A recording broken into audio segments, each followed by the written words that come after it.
And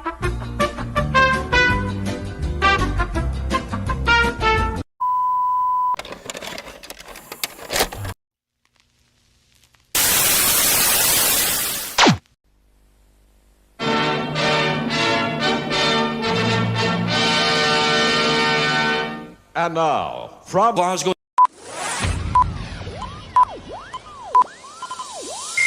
Ladies and gentlemen, may I have your attention, please? Good evening. Get ready to the countdown.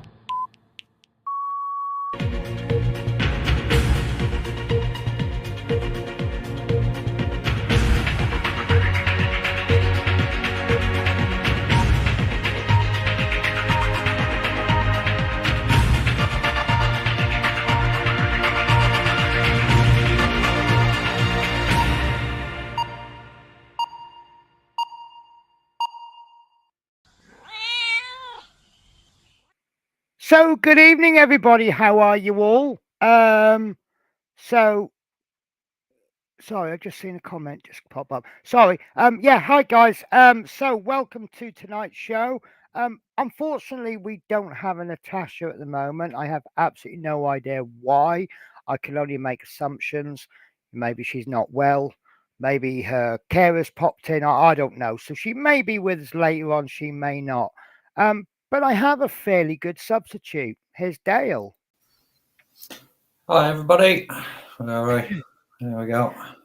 So you're obviously working on something. Would you like to give us a twizzle? Yes, it's. Let me just get the right view. You know, I can never get the right camera angle. I'm trying to make you big, not me. For some reason, that's not happening. There you go. We'll use that one instead. Yeah, that's good enough. There we go. It's a diamond art, and it's of a big rig, I think they call them, or semi over in the States. Thoroughly enjoying it. It's really coming together nicely, this one. Nice. Have you been doing many, or is that your first one, or have you done loads? This is only my second one. Okay. If you give me 1 second, I can show you my first one. And how as many seconds as you want. We're on for a few hours. There we go. Oh, that's nice. It's the Dragon one. That looks like it comes with a few AB drills as well. There's little sparkles in it. Yeah, no idea. It took me a long time. I think it was about 50 or 60 hours into that one. Yeah. And how fast would you say you work? Would you say you're about average, or?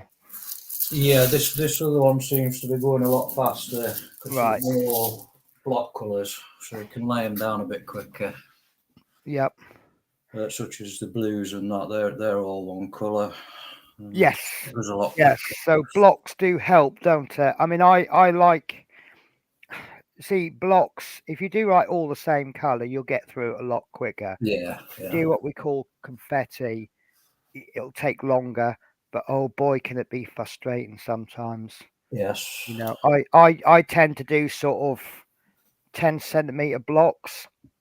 And if you're using like 20, 30 different colours within that block, it can really grind you down. Yes.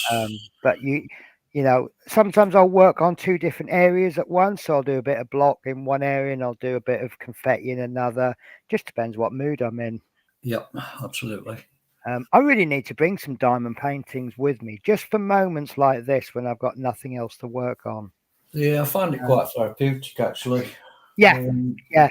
But I think that goes back to my days when I used to do cross stitch. Yeah. Well, this is one of those hobbies. I tried it during lockdown, and there was a few friends were doing it, and I will be honest with you, I thought it was a little bit silly and a little bit pointless and doesn't really do that much. And a lot of other people were trying it. I thought, well, look, I'll get a little cheap one. It wasn't a high quality, but it was a diamond painting, and the rest, as they say, is history. So yeah, never judge anything unless you've actually given it a go. That's a lesson I've learned quite a lot in crafting. Yep, absolutely. Right, bit of comments coming in. Hot Rod Rodney, Hi, people. I'm in Connie's stream. This is the problem I seem to have. Whenever I stream, it always seems to go over someone else's stream. So, you poor buggers, you have to choose which stream you want to watch. But, I'm actually, talking of which, we're trying an experiment at work. I've had a word with the allocator, and I'm looking at maybe having a set day off and working late shifts. Working late shifts in exchange for a regular day off and possibly having to do a day's overtime. So there will be one stream a week, but it will be the same time and it will be every week. Because as you know, sometimes I just can't stream because, if I'm doing an early and then a late, then a day off and then an early the next day, Yeah. I can't stream because I have to go bed. So it means I might have to do a little bit more work, but it means that I'll get a bit more regular time off, and then that way a certain day will become my day off. Yeah. I might still end up streaming over somebody else on that particular day, but at least I'll be regular. David Markey says evening Penny, and then he says evening Natasha. Obviously, we hope Natasha does come in. I've not had any messages from her to say sorry, I can't make it. And usually, if she can't make it, we will get a message. Well, I'll get a message from her. So I just assuming she's overslept or she's running late or something. David Mark says evening, folks, and then David says hello, Dale, and then David Peterbilt lorry. Yes. I, Yeah, it is, I think. but that's the only lorries. What do they call those? Full long nose lorry, long nose truck. Kenworths. Kenworth. Yeah, the only one I really know is a Peterbilt. So I would always say Peterbilt as a guess. Have you been working on anything else?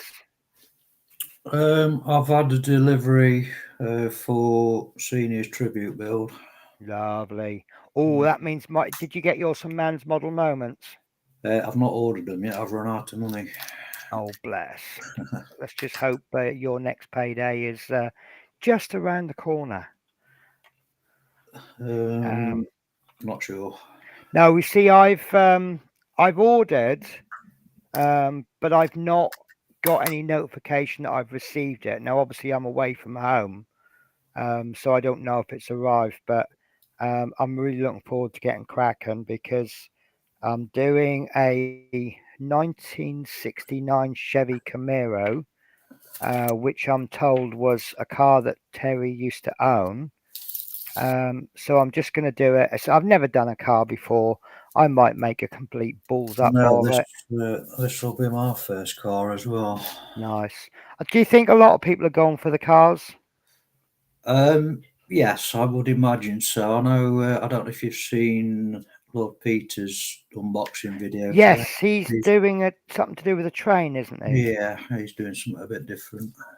Yeah, because obviously, I didn't know Terry that well. I knew him just enough, just a little bit, and I've seen the impact he's had on the community.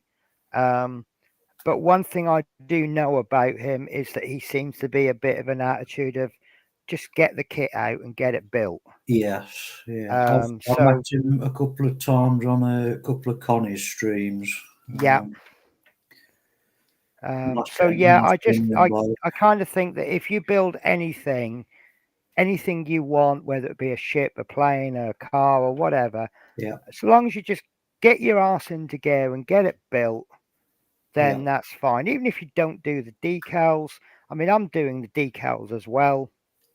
I'm just going to use possibly a couple of them plus the registration plates. I'm going to keep it sort of a little bit simple. Sorry,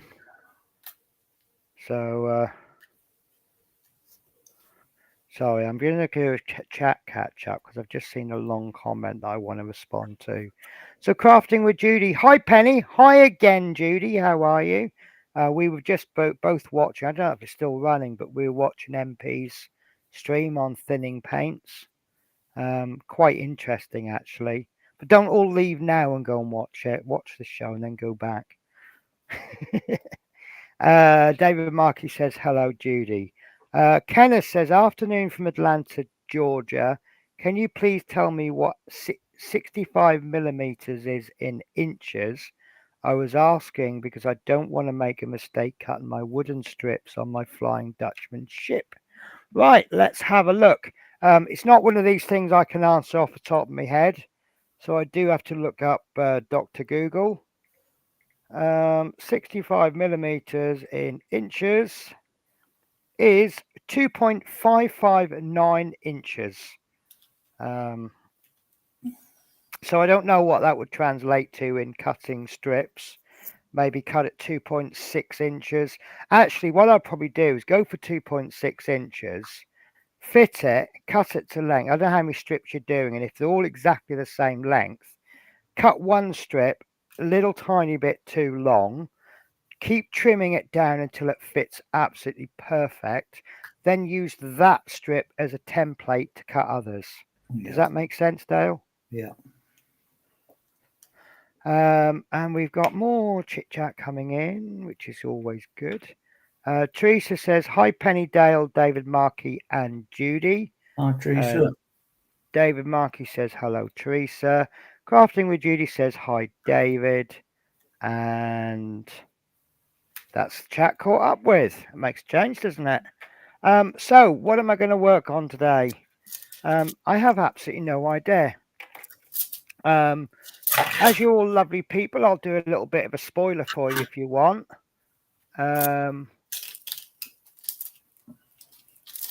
Right, so Kit Jarfton, hi Teresa. Okay, thank you. I saw the new Ghostbusters movie yesterday at home for free. Do you know what? I'll be honest with you. I have an app. It's like the TV thing, but they did some changes to it. I think it was to do with an Android update, and I've got to spend some time updating it. But I can watch various things on it if I want to. Although saying that, did you watch TV yesterday, Dale? I watched a bit of it, not a lot. What did you watch yesterday evening? Because I thought the choice of TV, especially for Saturday night, was absolutely amazing for a change. What did I have on? Because you had clashing all at the same time. You had Casualty on BBC One, which I think is a reasonable show. BBC Two is just, I call that sort of the semi-adult channel because they do some serious stuff. Can't remember what they had on 3. They had Top Gun 2 on, which I thought was a bit. That's where I watched Top Gun. Yeah. Yeah. But they had a thing on. Football. They had a thing on the next channel about is it Edward and Simpson in the Bahamas? Right. And I was watching that, and I thought that was really interesting. Meanwhile, on I think it was ITV2, they had one of the older Harry Potter movies, which I've seen like a zillion times. But yeah, they're streaming again tonight. Yeah, are they doing like a big series or something? Yeah. Kenneth says, I have an Android stick that plugged into the side of my TV. With my Android stick, I can watch movies that are still in the movie. Yeah, just don't let people identify where to get you, because if the naughty catchers are out there, they'll catch you. Yes. So yeah, just be careful. But it's like I don't mind admitting I watch TV when I'm in the hotel, because the hotel has its own TV license for its guests. So apparently, unless someone can tell me that I'm wrong, because I don't have a TV license and I don't watch TV at home. I've studied the rules very, very carefully. And it turns out I'm not doing anything wrong. Obviously, this applies to the UK because different countries have different rules. But there's nothing against the law owning a TV, not having a license. There's nothing against the laws watching catch-up TV. There's nothing against the law about using your TV for a games console. You only need a TV license if you watch TV while it's streaming, while it's actually live, what they call live TV. And that does include the +1 channels. If you're watching +1 channels as they are broadcasting, that is illegal. The only grey area that I have is the catch-up channels. Sometimes they will put a show on a catch-up channel while it's still being broadcast on the channel. So what I always do, just to make sure, I make sure the TV program's finished showing and then watch it on catch-up, Yeah. just to make sure. Because if you need a TV license to watch it an hour late on another channel, surely you might need a TV license to watch it 5 minutes late on catch up. So if you're watching TV with a TV license, just without a TV license, be a bit careful. Make sure you play within the rules, and everyone will be okay. Yeah. Daz Faulkner says, "How do everyone?" So how are you? So, Dale, I've just spotted a couple of space shuttles and what looks like a launch pad on your desk. I'm assuming you're a bit of an interest in space. Yep, these are Academy kits. Lock slots onto the back. On there, it's all ready for priming. It's all built together. It just needs priming. So, what scale are they? 1 to 288. Okay. So still sizable, isn't it? Yeah, it's still not bad. Yeah, because I'm working on. I'm looking at maybe doing a space shuttle at some point, but I'm working on the Apollo 11 for Revel, playing with it, and it comes with the plane as well. Yeah, 2 different kits, but they're all the same colour scheme. So what I've been doing, just build them up and then paint them both at the same time. Yeah, I think that's what I would do. Well, you have a choice, don't you? You could build a 747 and then you can build the shuttle, or you can just do them side by side. Yeah. Yeah. But yeah, that Apollo 11 that I'm doing, I have to keep looking at it because I have to read it off the box because I hope I don't get the numbers wrong. Absolutely terrible kit. So much work to do on it. So that's Revel. Yeah.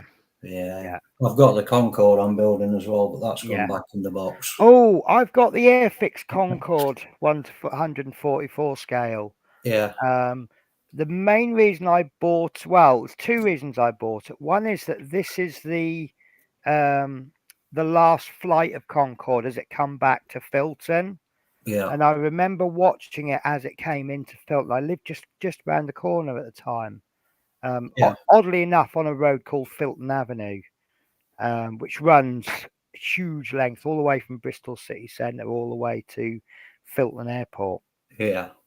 And I remember I just happened to have a day off. I knew it was coming in, and I went down to Filton Airport and watched it come in.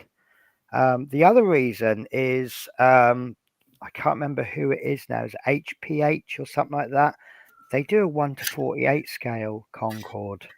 Wow. And yeah, and it's not a big plane, is it? The Concorde. No. But I think it's one of these kits that would definitely benefit from being 1 to 48 scale. I don't know whether to get that before or after my 48 scale B-52. Yeah. Because that's the dream for me. I think that's one of the biggest kits you can get in 48 scale. So B-52, is that the Super Fortress? Yes, that's the big one. Yeah. Yeah. I'm not up on my military. No, it's fine. It's quite interesting that what people are into and what they know. Right, Daz Faulkner says, "How do everyone?" Gary T says, "Good evening, all." Gary T does. "I'd love to do a Gemini kit before Apollo. Not sure if they still do them." No idea. No, I don't either. See, you say you're not up to your military kit. Space is really not my expertise at all. The only reason I know about the space shuttle is that it's in my lifetime. Yep. So, Smith B says, "Hi, Penny Dale." Smith B says, "Hi, all." David Markey says, "Hello, Mike." MP Model Plastic says, "Hello, Pennies and Dale and all in chat. Smith Speed says, hi, David. Hot Rod Rodney says, hi. And then MP says, Hella have the Concorde in 172. Good kit. Yeah, I've got the Airfix. I'm sure it's 144 scale. The box Yeah, is that's what about my that scale long. is. Yeah, but I'm told it's not a terrific kit, so I'm putting that off just until I've got a few more kits under my belt, and then I'll have an attempt at that. Plus, it's white, Yes. and white is not the best color to paint. David Markey says, hello, Rodney. I'll tell you a totally different but interesting story. So I use two types of primer, but I've now started using a third. My normal everyday black, white, and grey is Stylerez, which I decant into a small bottle for the hotel. Yeah. Now, with regards to what is the best primer, I've kind of taken a bit of a sitting on the fence stance. I used to use Vallejo primer, and I didn't get on too bad with it, but I got a little bit of spluttering from it. And someone had looked at some zenithal priming that I'd posted on Facebook, and they said, "Oh, try Stylerez primer." So Yeah. I bought one, and I thought, "Yeah, this is really, really good." To the point that I actually got rid of my Vallejo primers, and I've been using Stylerez ever since. Now, watching the debate about what's the best primer, you'll get so many people will say Vallejo is terrible primer. You'll get people that say Vallejo is the best primer ever. And then obviously you've got those that say it really doesn't matter what primer you use, it's how you use it. Use the primer properly and it'll do all right for you. Yeah. So that made me think. I switched primers round about the time when I was a bit of a newbie with an airbrush. So it may well be that I wasn't very good at using the airbrush when I used the Vallejo primers. And at the same time I switched to Stylerez, I suddenly developed a bit of skill in the airbrushing. Quite possible, isn't it? Yeah. But I'm one of these kind of people. It takes a lot to get me to change if I'm happy with something. So oddly enough, MP's just put I use AK is very good. I'm actually in the process of, I've just bought some AK primers and I think they're lovely. And the reason I think they're lovely is they brush on very well. I find a lot of primers they're a bit wishy-washy when you brush prime. But anyway, going back to the Vallejo, a fourth primer that I have for when I'm doing metallics is their gloss black. Now, I have not used Vallejo gloss black primer in a long, long time until today. Do you know what? It would not go on very well. It goes on, when you use Airfix Humbrol paints and you slightly over thin them and try to paint them onto bare plastic and the way that they split. Yeah. That's exactly how this Vallejo primer went on. Whether it's gone off or it's reacting with the plastic, I don't know. And I don't think it's the plastic because the primers have gone on. The other pieces in the sprue have all gone fine. So, it's not the cleaning or anything.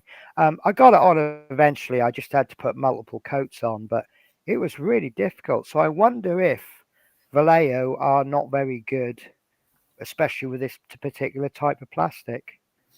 So MP says, but depends on the primer, Penny. You can use water base, but can use two synthetic automotive like in the cars. Very good too. It might also be because I do thin my primer just slightly. It just helps it with my. I haven't got it with me. It's in the bathroom because I've cleaned it. I've got one of those battery operated airbrushes, and I don't call it an airbrush. I call it a paint chucker. because that's all it does. It's a single action, battery attached to it. You pull the button, the air and the paint comes out. So I don't think it deserves the name airbrush. It's just a paint chucker. So I do have to just thin it down slightly.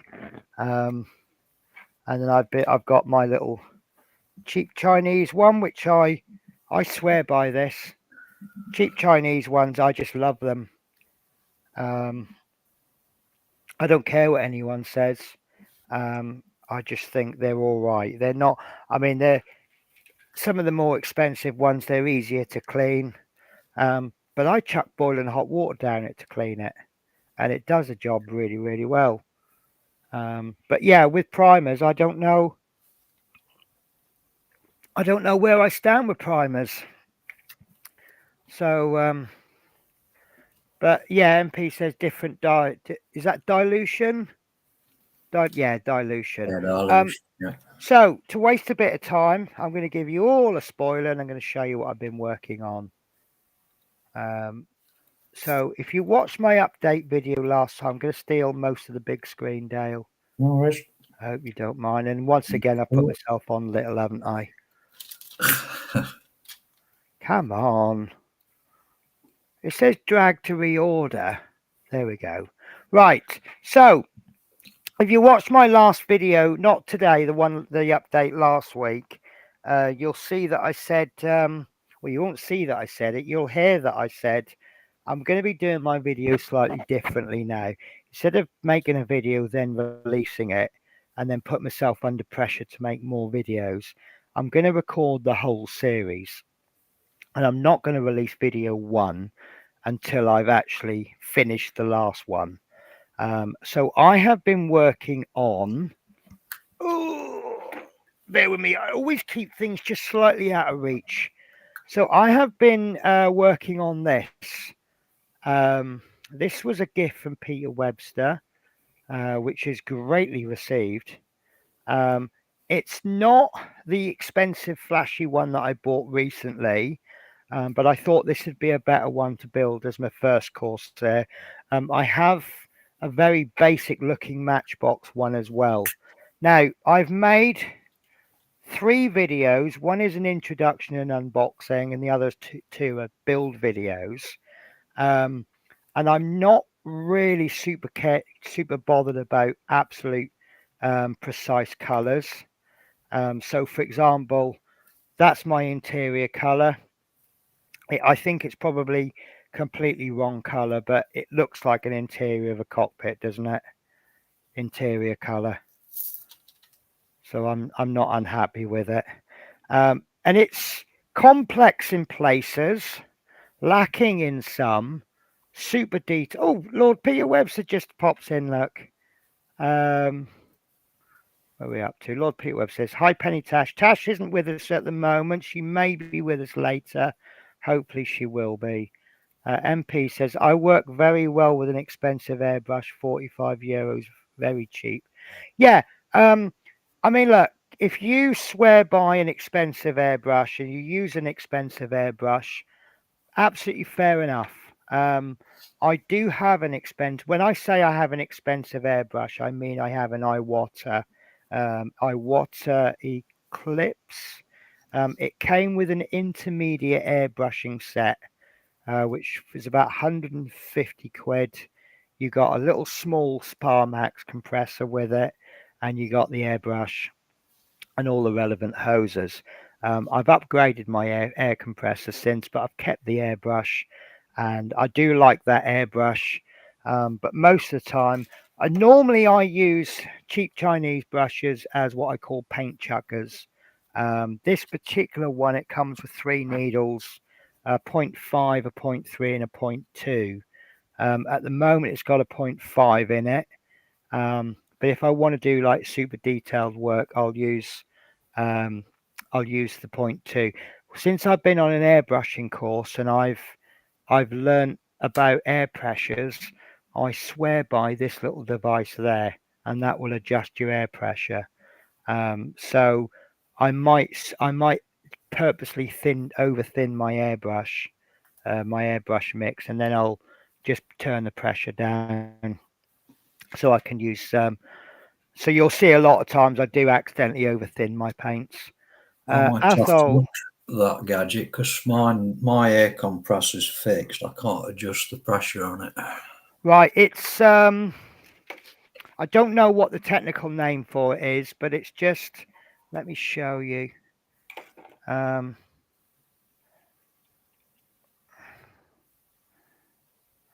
Is that going to come off? Doesn't look like it will. Why are you not coming off? I think that'll just be a quick release on it. Yeah, I don't think the quick release is part of it, or maybe it is. Maybe the quick release is part of it. I'm not over keen on quick releases because I've had a few before, and you tend to find they leak air.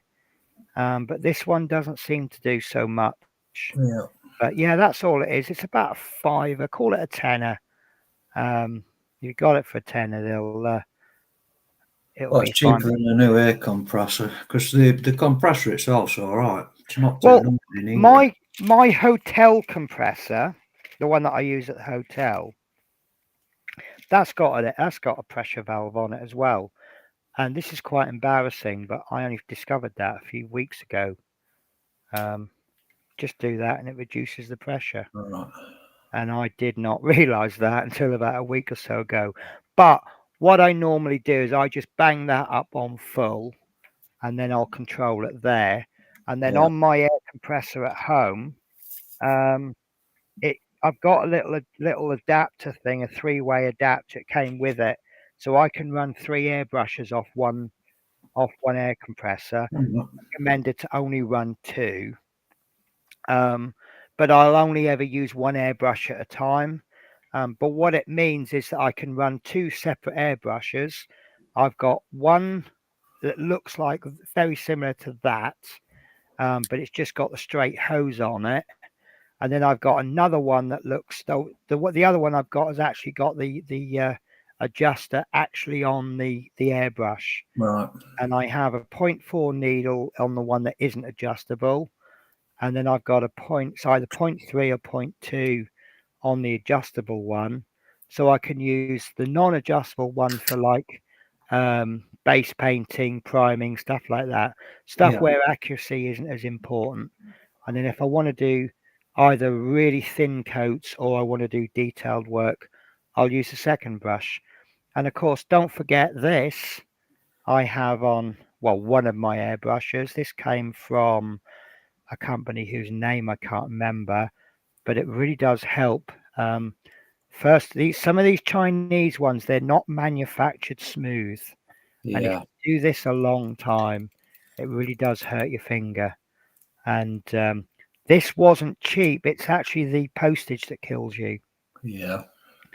But the guy actually sent me a couple of bits extra, including an extra one of these. And I said to him, if I knew you were going to send me the color that I think it looks like he'd made one with all the little bits of rubber, you get little bits at the bottom of the tub and stuff. Yeah. And I think he just chucked it all in together and just slung it in.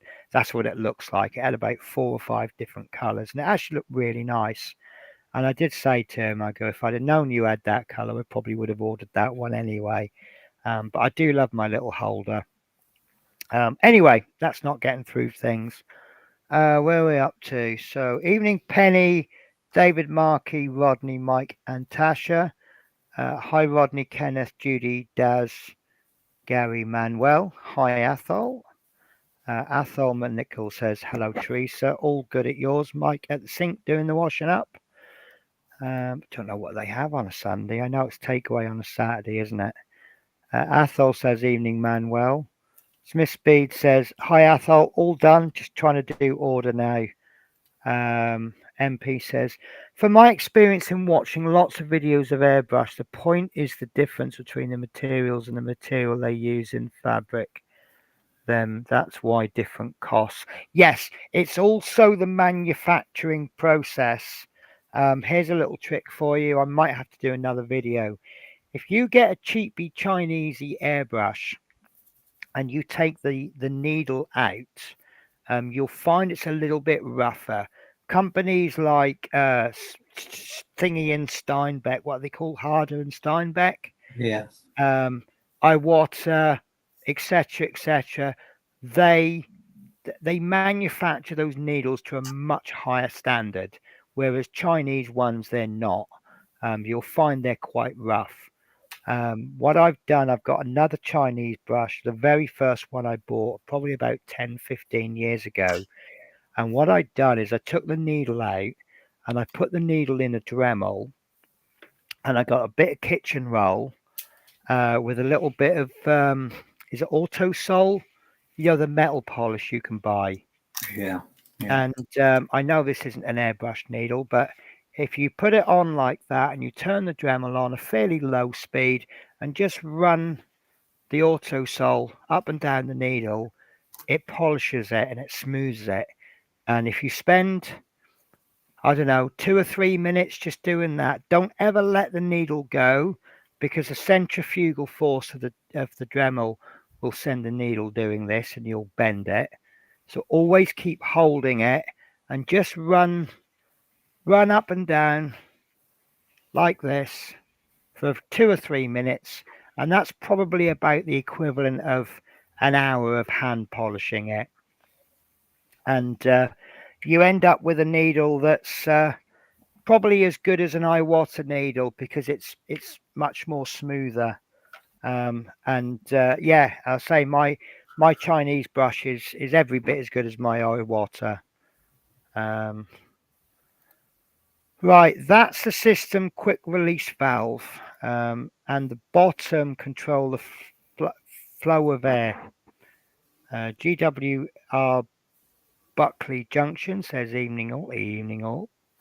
Now I've got this right this time. I've been practicing. Lord Peter Webster says hi, Sean. Is that right? Sean. Oh, Sean. Oh, that's right. I will remember. Do you know what? I'm going to put a big post-it note on my laptop, and the post-it note is going to say Sean. DWR Buckley's hi, Peter Matey. By the way, guys, Lord Peter Webster's released a video today. I haven't got my quick button things, but he's done a lovely little unboxing. So I would urge you to pop over to his channel and have a little look at it. I love his unboxings. Just think they're great. I love people buying presents, and it's almost like I bought that present through him. Connie's in the house. Hi, Penny, Tasha, friends in chat. At the top of the channel up there is a link if anybody wishes to join us. When I say usual rules apply, what I basically mean by that is I need to know you. So if you've never mentioned anything in the chat before and you wish to join us, just type a few little things in the chat. Let's get to know you. You know what it's like. It's a big world out there, and there's a couple of odd people out there that just like to come in. And Yeah.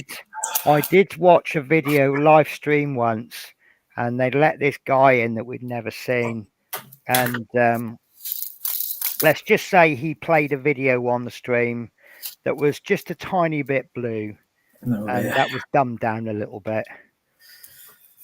GWR says, hiya MP. Gary T. My airbrush killed my fingers, so I recently got one of the front. Well, I can recommend this. Trigger Happy.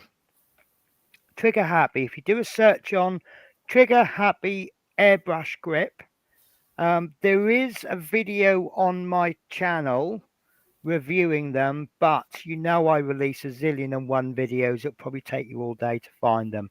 Google Trigger Happy.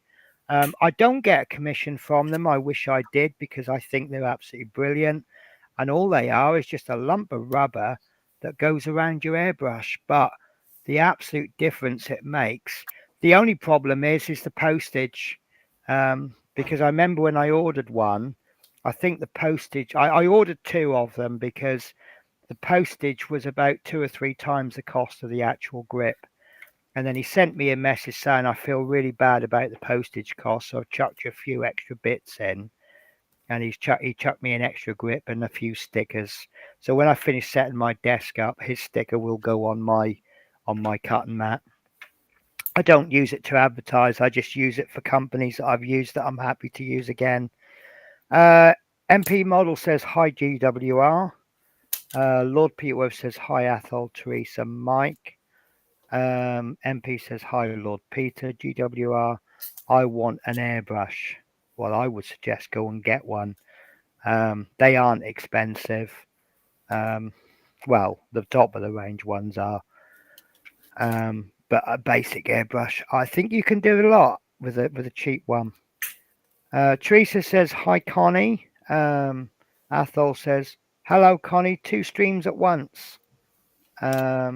GWR. Very close, Penny. Oh, well, it began with S, didn't it? Athol says evening, my Lord Peter. Lord Peter says hi Connie. Hi Connie.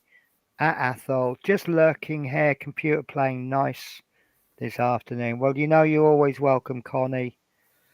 You are on that fairly small list of people that are always welcome on my stream, no hesitation.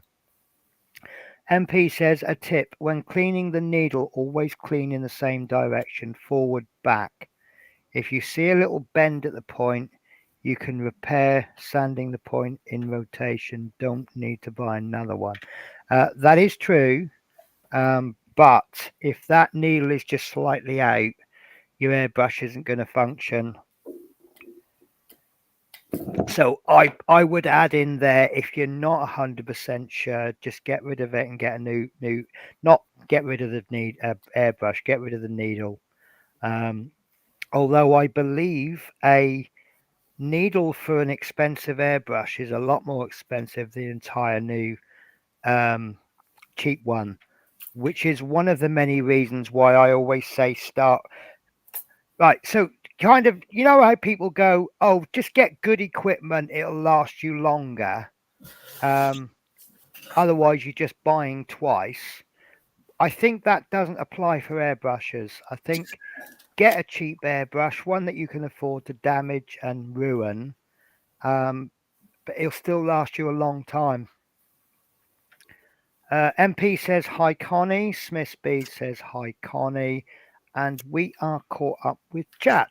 So going back to me Corsair, I'm rather pleased with the way it's turned out. It's one of those kits where some bits are really nice and some bits you're a little bit, oh, that's not so good. So this is the cockpit that I've done. Now, this is all out of the box except for the seat belts. And even with the seat belts in, it's still a long, long way from being realistic. Why they put so much detail down there when you're not going to see it, I do not know.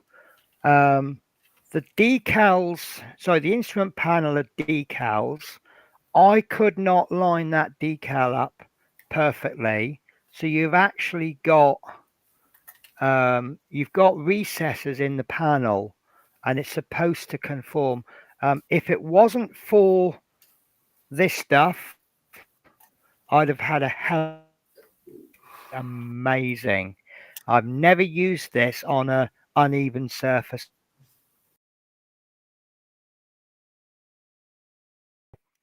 Oh, what just happened there? You right, Dale? Yeah, I don't know if that was you or me. It could have been me because I'm not on the best Wi-Fi here. So it's hard to know us, but those decals, some of them, there's one there. You'll see that the back end has conformed to the surface, but this is on an upper surface. I did put some gloss varnish on it over where the dials would be, but I can't get the light shine to show you. I think there's a little bit of shine. So there is a total of 1, 2, 3, 4, 5, 6 decals in there. The little red bits I've added because I just thought that made it a little bit more interesting. Whether that's accurate or not, I do not know, but I think it looks nice. The backrest, the problem with this kit is there's no proper color call outs. It doesn't tell you a lot of the colors to use, so you have to kind of do a bit of research. So that pad there, I've done that rubber black. I've just added a couple of touches of silver there. I've done some dry brushing on the side, but I'm happy with it. And then this is a very complicated mechanism for the tail wheel and the arrestor hook. I think the wheel is supposed to move because you've got this little bit there, but I glued it in because I'm going to have the wheel down. And this piece here is absolute nightmare. Whoops, it doesn't help that I just dropped it. That is an absolute nightmare. That's 4 pieces. You got this piece there, this V shape there, then these bits, and I must have test fitted that about 20-30 times. When I dry fitted the fuselage, the fit was so good, it actually pulled it off. So this is meant to glue there. So I've gone with that. So long as that stays put and I don't move it, it will line up. Like so. Do have to be. I think I've done the arrestor hook just ever so slightly too far up, because it naturally wants to rest inside the aircraft. So when I come to glue it, I just have to make sure that's out. And then I've just dirtied that wheel up a little bit with a bit of wash. And now comes the fun bit. This will probably make you laugh, because this engine is absolutely amazing. And this, believe it or not, is out of the box. There is no modification to this whatsoever other than the painting. You've got 2 big bits of engine there. Then you've got all of these piping bits that come down. And then I've just painted some individual bits. This bit on the front, that is 1, 2, 3, 4 pieces. This bit there, I have no idea why they did that so detailed. And I'll show you why I'm asking that question. Now, this will go in very, very nicely into the nose, like so. And there is a locating tab, and it goes in like that. And does that not look absolutely amazing? And I spent hours on that engine. And anyone who's seen my Facebook post will know exactly what's coming next. And you know what's coming next, don't you, Dale? Yeah, I do. Yeah. Watch what happens when I put the nose on. That's all you're going to see. And please don't set. Oh no, I've done a double cock up. I have done a double cock up. I've glued that. I'm going to have to pull that off, because I didn't put. I thought I'll glue that on, save me losing it. I didn't put this bit on. I have already done. I've done the editing starting to do the editing for the video, and I put a little bit that says it's at this moment she realised she cocked up, because when I glued the wing together, you're supposed to pre-drill the holes, and I didn't drill the holes. So I'm sorry, guys. I'm going to have to try and pull this off now while I remember. I don't know how without ruining it. Anyone got any ideas of how to remove glued parts that have been set for quite a while? Like that. So what I was supposed to do was that bit goes into there, and then that goes in over there. And then does that go up or down? There is a locating tab on here.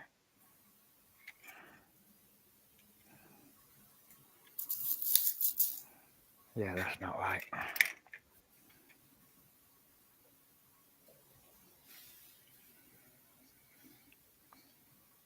Oh, it's probably melted the locating tab.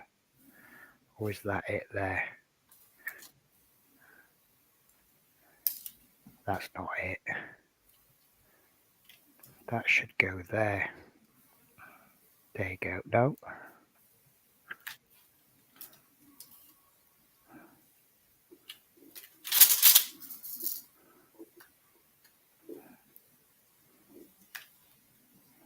That definitely goes that way.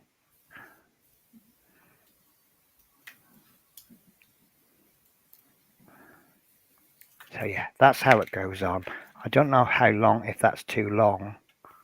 I have a feeling it's too long, but yeah, it is nice. If I was a lot more experienced, I would definitely be looking at cutting that open so that I expose the engine, because that is a really, for an out of the box, that is a fantastic engine, isn't it? Yeah, I like it. I mean, I was looking at, I was preparing myself to add extra wiring to it. I've seen a couple of online builds, and they've added extra wiring to it, and I thought, yeah, fair enough.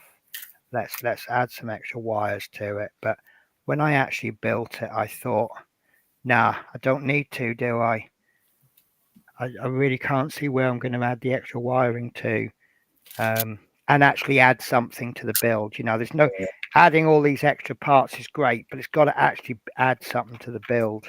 And I think there's such thing as going too far, but I'm happy with it. And now that I've just removed that blue bit, I'm extra happy. I can't believe I forgot to put that in. Right, I'm trying to figure out where we are on the chat. I think we are. Right, let's start here then. So, hi Connie, hi Mike Teresa, hi MP Plastic, hi Smiths, hi Lord Peter Webster, brackets Shirley. Yes, I'm starting to forget why we call him Shirley, but I know there's a reason, and I've got a terrible. Where's that just come from? Oh, right. Don't lose that part, Penny.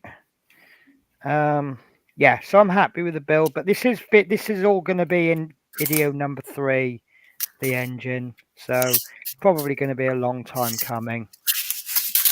But like I said, the new style of doing videos is that video 1 will not be released until I finish making the last one. Let's put you back on. I've hidden you up, Dale. It's not really fair on you, is it? Marcus Stone says, good evening, everyone. Athol says, buy a cheap airbrush and learn how to use it for many different applications. And when you feel safe with it, either buy a better or stick with what you have. Well, yeah, I will agree with that 99%. Buy a cheap one, learn how to use it until you feel safe with it. Then buy a better one, and then use your cheap one as your workhorse, and then use your better one for more detailed, better, more exquisite work. Exquisite seems to be my word of the week, by the way. But yeah, just because you got a better airbrush doesn't mean that your cheap one will become obsolete.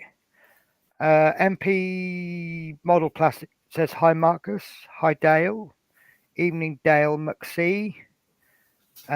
David says, hi Connie, hi Athol, hi David, hi Peter, and hi Lord Peter. Connie says, hi Lord Peter. David, Lord Peter says, looks awesome, Penny. MP says you can cut the cowling with a scriber, then put open option. Yeah, I can, but I'm not going to, because it's not something I've tried before, and I don't really want to try it on a model that was a gift. If I'm going to try and do stuff like that, I'll go out and buy a cheap model, one that I can afford to actually muck up. But I do agree, it does look awesome to see the engine. MP with electric wire, it's very real with some photo reference. LOL Mike. Yeah, I've looked at photo references, and I think if I do need to add any extra wiring, most of it's just going to be added on the back here where it's not going to be seen anyway. There isn't an awful lot I can do for the front. There isn't that much serious wiring that isn't there. I think I just find it interesting that Hobby Boss has done an absolutely wonderful job on this engine, and they've not really done much detail. That seat is just 2 parts, and that's it, and it's quite plain. A critique is if you're going to do that with the engine, do a bit more with that. Put a lot of detail into something you're not going to see, hardly any effort in the parts that you do see. That just seems a bit odd to me, but doesn't ruin the kit. Lord Peter Webster says, LOL, Mike. Lord Peter says, hi, Marcus. Paul Christopher, evening, fellow modelers. Yes, Athol, I did that and just bought a new airbrush for a bit more than the very cheap one. Just as long as you get to use it properly and learn with it, it's fine. I don't know where you are on the airbrush scale. You may be an extremely experienced airbrusher, and you may feel you just need a cheap one as a workhorse. I just tend to use it for blocking in colour. Yeah. See, when I wasn't good with airbrushing, the cheap one sort of suited me because all I was doing was priming and base colors and blocking in stuff. It wasn't until I started doing like black basing I started to do. So you paint everything black, then you put in like random squiggles of white. Then you have to get your airbrush paint very, very thin to build up that color. So instead of going, say, two or 3 layers of paint, you're going maybe 5 to 10 layers because you're building up that gently. And your cheap I thought my cheap airbrush just wasn't up to the task. It turns out it was. It was the air pressures that I needed to fiddle with. And that's when I decided to get my new air compressor. But even the air compressor, it's not the air well, obviously you need to adjust the dial, but I can't be bothered doing all the dial for different tasks. So that's why I have that little thing. And so long as it's not spluttering and it's not spidering, that's why you have a bit of kitchen roll with you to paint on before you start. Are you much of an airbrusher then, as in if someone came to you for advice, could you give them a lot? Not at all. I'm very much a beginner. Fair enough. Lord Peter says, hi, Paul. Teresa says, hi, Paul. David says, hello, Paul. Lord Peter says, I started using an airbrush doing custom paint jobs on motorcycles I restored. How good are you, Peter? Can I come to you for advice? I don't know where I stand because I acknowledge that I tend to what's the word I'm looking for? If I rated myself, I would rate myself probably a little bit too low. It took me a long time to admit that I'm no longer basic. I'm actually intermediate, but I think I'm probably definitely intermediate with an airbrush. I give advice on the basis that there could probably be someone out there that's just about to jump in with better advice, making my null and void, and I have no issue with that. If I give someone advice and someone else gives better advice and my advice is ignored, that's absolutely fine. So yeah. Right, I suppose I better try and do something, hadn't I? The only thing I can really do anything on is the Mustang, but that's mine and Natasha's build. Lord Peter says, I'm a make it looks as good as I'm. Yeah. Actually, that's the standard I'm going with, of course. There, I do say in my video along the lines a couple of times of, is it correct? Probably not. Am I happy with it? Yes. So that's all that matters as far as I'm concerned. I seem to be picking up coffee stirrers all the time. I pick them up from the hotel. because obviously when we have coffee in the mornings, they give us stirrers, and now I'm inundated with stirrers. So I was actually going to use some. I meant to do a little bit of a demo. On one of my Corsair videos, I state about the reason wings were bent, and the reason they're bent is at the time I thought it was something to do with the propeller, which it is, but it's also to do with the landing legs, because the bent wings. Sorry, without the bent wings, I don't know. I don't know if this is going to show it off very well. Let me change my video angle. Right, so this is the front of the Corsair, and this is the propeller that's going to go on. As you can see, that's a huge propeller in relation to the size of the aircraft. Don't know if you can see it very well. And that's obviously to make use of that really powerful engine. Yeah. But with those propeller blades being really long, you're going to have to extend the landing legs, or the propeller's going to have to hit the ground. So this is why they've bent the wings. But it is also to do with the landing legs. Now, this is a demo I was going to do on the on one of my videos, and there we go. Right. So imagine that is the normal length of a landing leg, and you can see it's got a bit of flex in it, can't you? Yeah. Now, if you made the legs longer, look how much more flex there is. And how long is it going to be before that snaps? Yeah. Yeah. But as we say, that one is too short. Now, if you go even smaller, there's so much more strength in there. And then if you could make your landing legs like that, that's really, really good. But that was the demo, and I forgot to do it. And I just know that someone is going to make a comment on video 1 saying about the legs as well. But I'll have to see if I can get that into my third video. Yeah, so Peter says, yeah, I do like that style of modeling. I'm happy it's done. Yeah. And that's all that matters. It's like we keep saying to Tash, as long as you're happy with it yourself, and Yeah. job done. Yeah. Well, Natasha seems to be sort of a mixed bag of things modeler, isn't it? I think that's what makes her happy.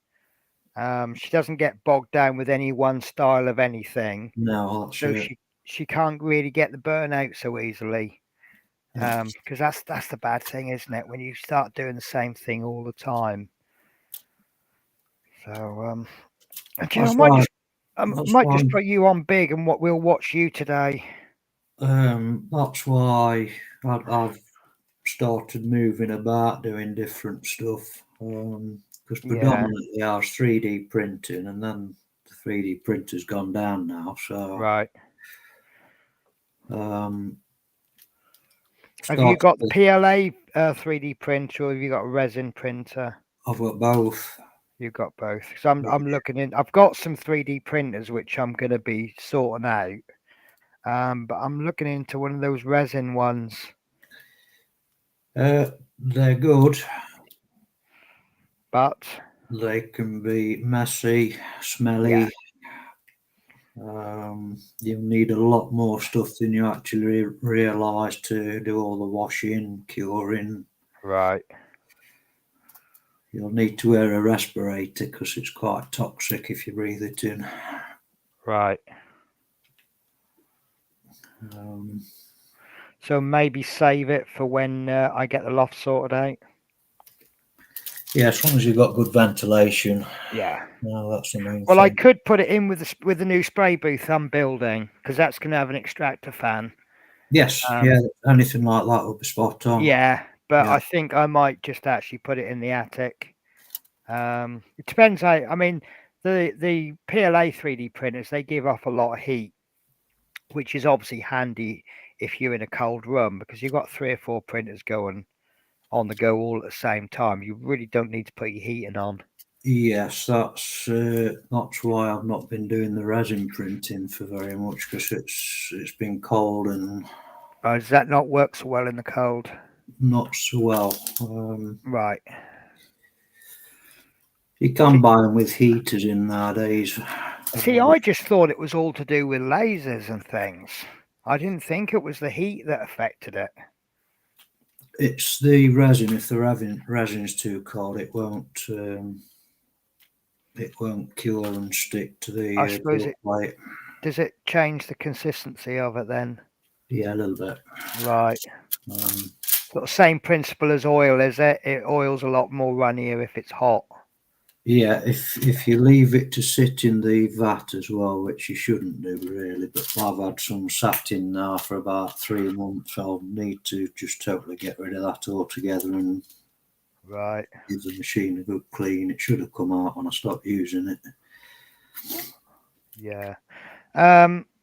Lord Peter says there's no such thing as a perfect modeler.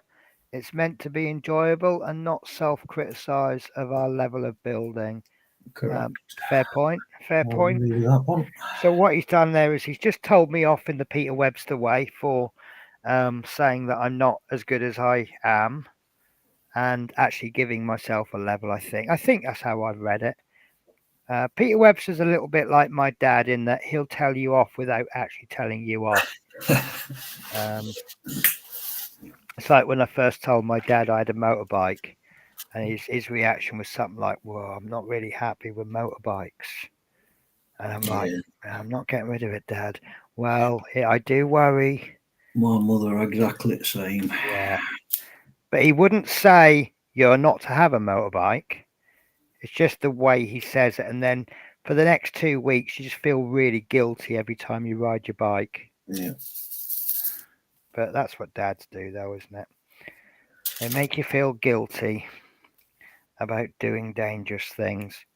That's the one area I differ with my dad, is that I just think, go out and do it. Enjoy yourself. And if you're doing something dangerous, be careful or live with the consequences. Yeah, to be fair with motorcycles, it's not yourself as a rider, it's the other road users. You've got Oh, to tell me about it. Yeah.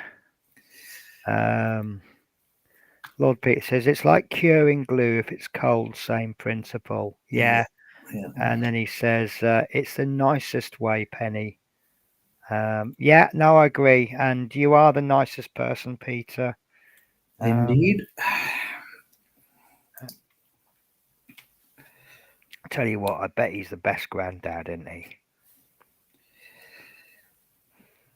I bet you his grandkids are well behaved, but at the same time, like, he's probably got like these rules of the house, but not so many rules that his grandkids don't like coming to visit. Yes, and I'm sure there's always a treat or two sat waiting. Yes. You've been very good, so we'll do this. Yep. I remember my friend's kid, I used to take him out at the weekends, and the first thing I used to say to him is, if I ask Mummy if you've been good, what will she say? And sometimes he'll give me this little look, and I'll go, well, that doesn't look good. So I used to make it a rule, if he's been good, he can go out. Yeah. And I just used to take him random places that didn't cost it. To be honest with you, he just liked going out in the car with Penny. So I'd find little places he could go that didn't cost too much money. Oh, yes. Don't you come running home to me if you break your neck. That's it.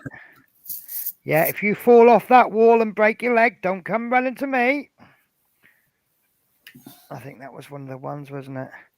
The first thing my granddad kids say to me is always, can I have a surprise, please, Granddad? It's not a surprise if they're expecting a surprise, is it? Unless it is surprise. Or how about this? Nothing. Surprise! I'm going to try and do something, but I don't know what to do, Dale. What about those new books you've got? Oh, new books. Yes. So I forgot to mention these in the update video today, so I will try to remember them in next week's update. Dale, I can't find them. Bear with me a sec. I will find them.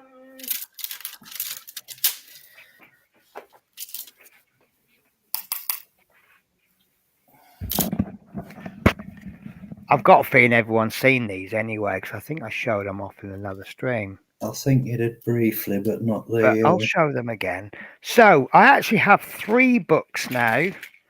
So Thursday, it is extremely rare for me to have money beyond. I get paid on a Friday, and it's very rare that I have money on a Monday. So I went out Thursday with 20 quid in the bank, which is extremely, extremely rare, until I went into WH Smith's and I saw these. So I have this book on the Dam Busters. I haven't read it yet, and I don't know, between the books I've got with the Hong Kong kit and the little bit of research that I've done already, I don't know how much new information there is. There's some pictures I've not seen before, but it's still a good book. And okay, do you know what? He's a rather handsome man, that Guy Gibson, wasn't he? Was that a condition of being in the RAF during the war? You've not only got to be a good at shooting down planes, but you've got to be good looking as well. Or is it just the black and white of the photos?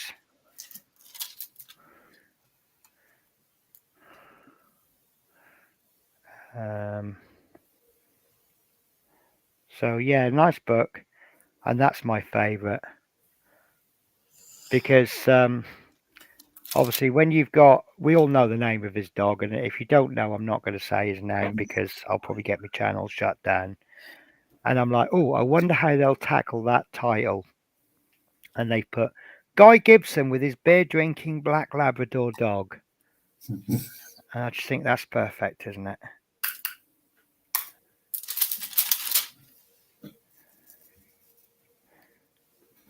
And oh, I thought he was buried with his. Can you remember where his dog was buried? It's nearby, wasn't it? Because wasn't he buried just as they were supposed to be striking the dams? Yeah, my military knowledge is not up to it, unfortunately. I'm sure somebody in the chat land will have an idea. Yeah. RAF Scampton. Yeah. Oh, yeah, but yeah. I don't know where Guy Gibson's buried. Look at that. Well, I'm just going to go and roll myself a cigarette. Yeah, no problems. Are you a runawayer for cigarettes, for smoking, or? I smoke just in one room in the house. Right. No, that's fine. So this is the all of the operations flown by that particular aircraft. Obviously not Guy Gibson. Look at that.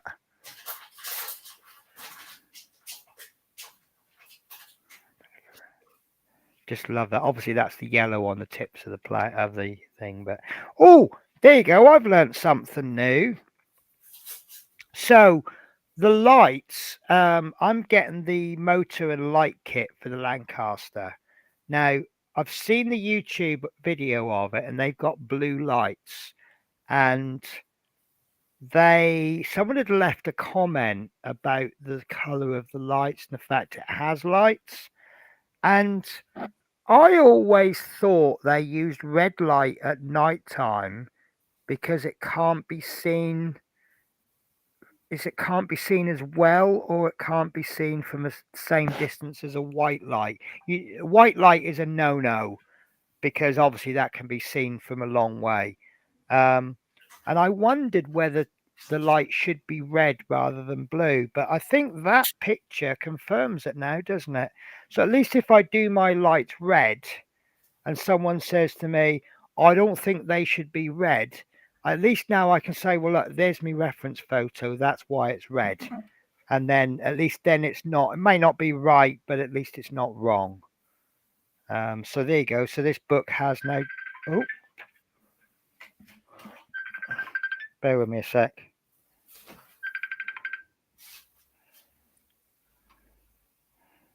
Sorry, I did not expect that call.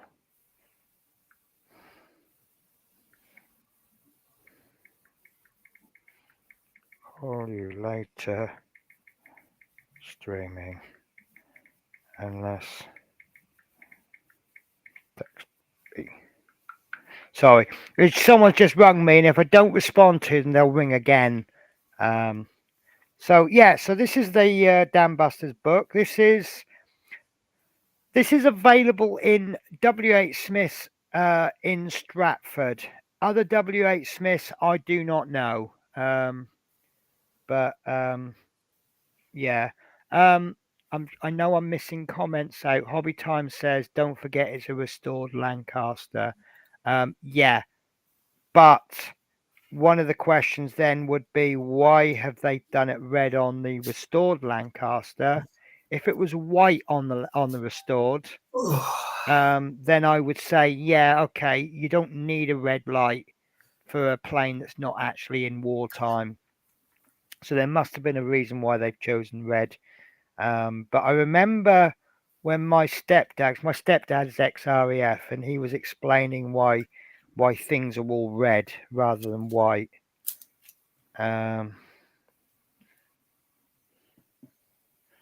Oh, I love this.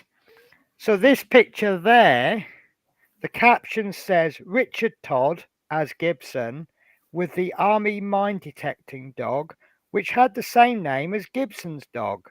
Todd kept the dog as a pet for the duration of the filming. That's another good way of avoiding the actual name, wasn't it?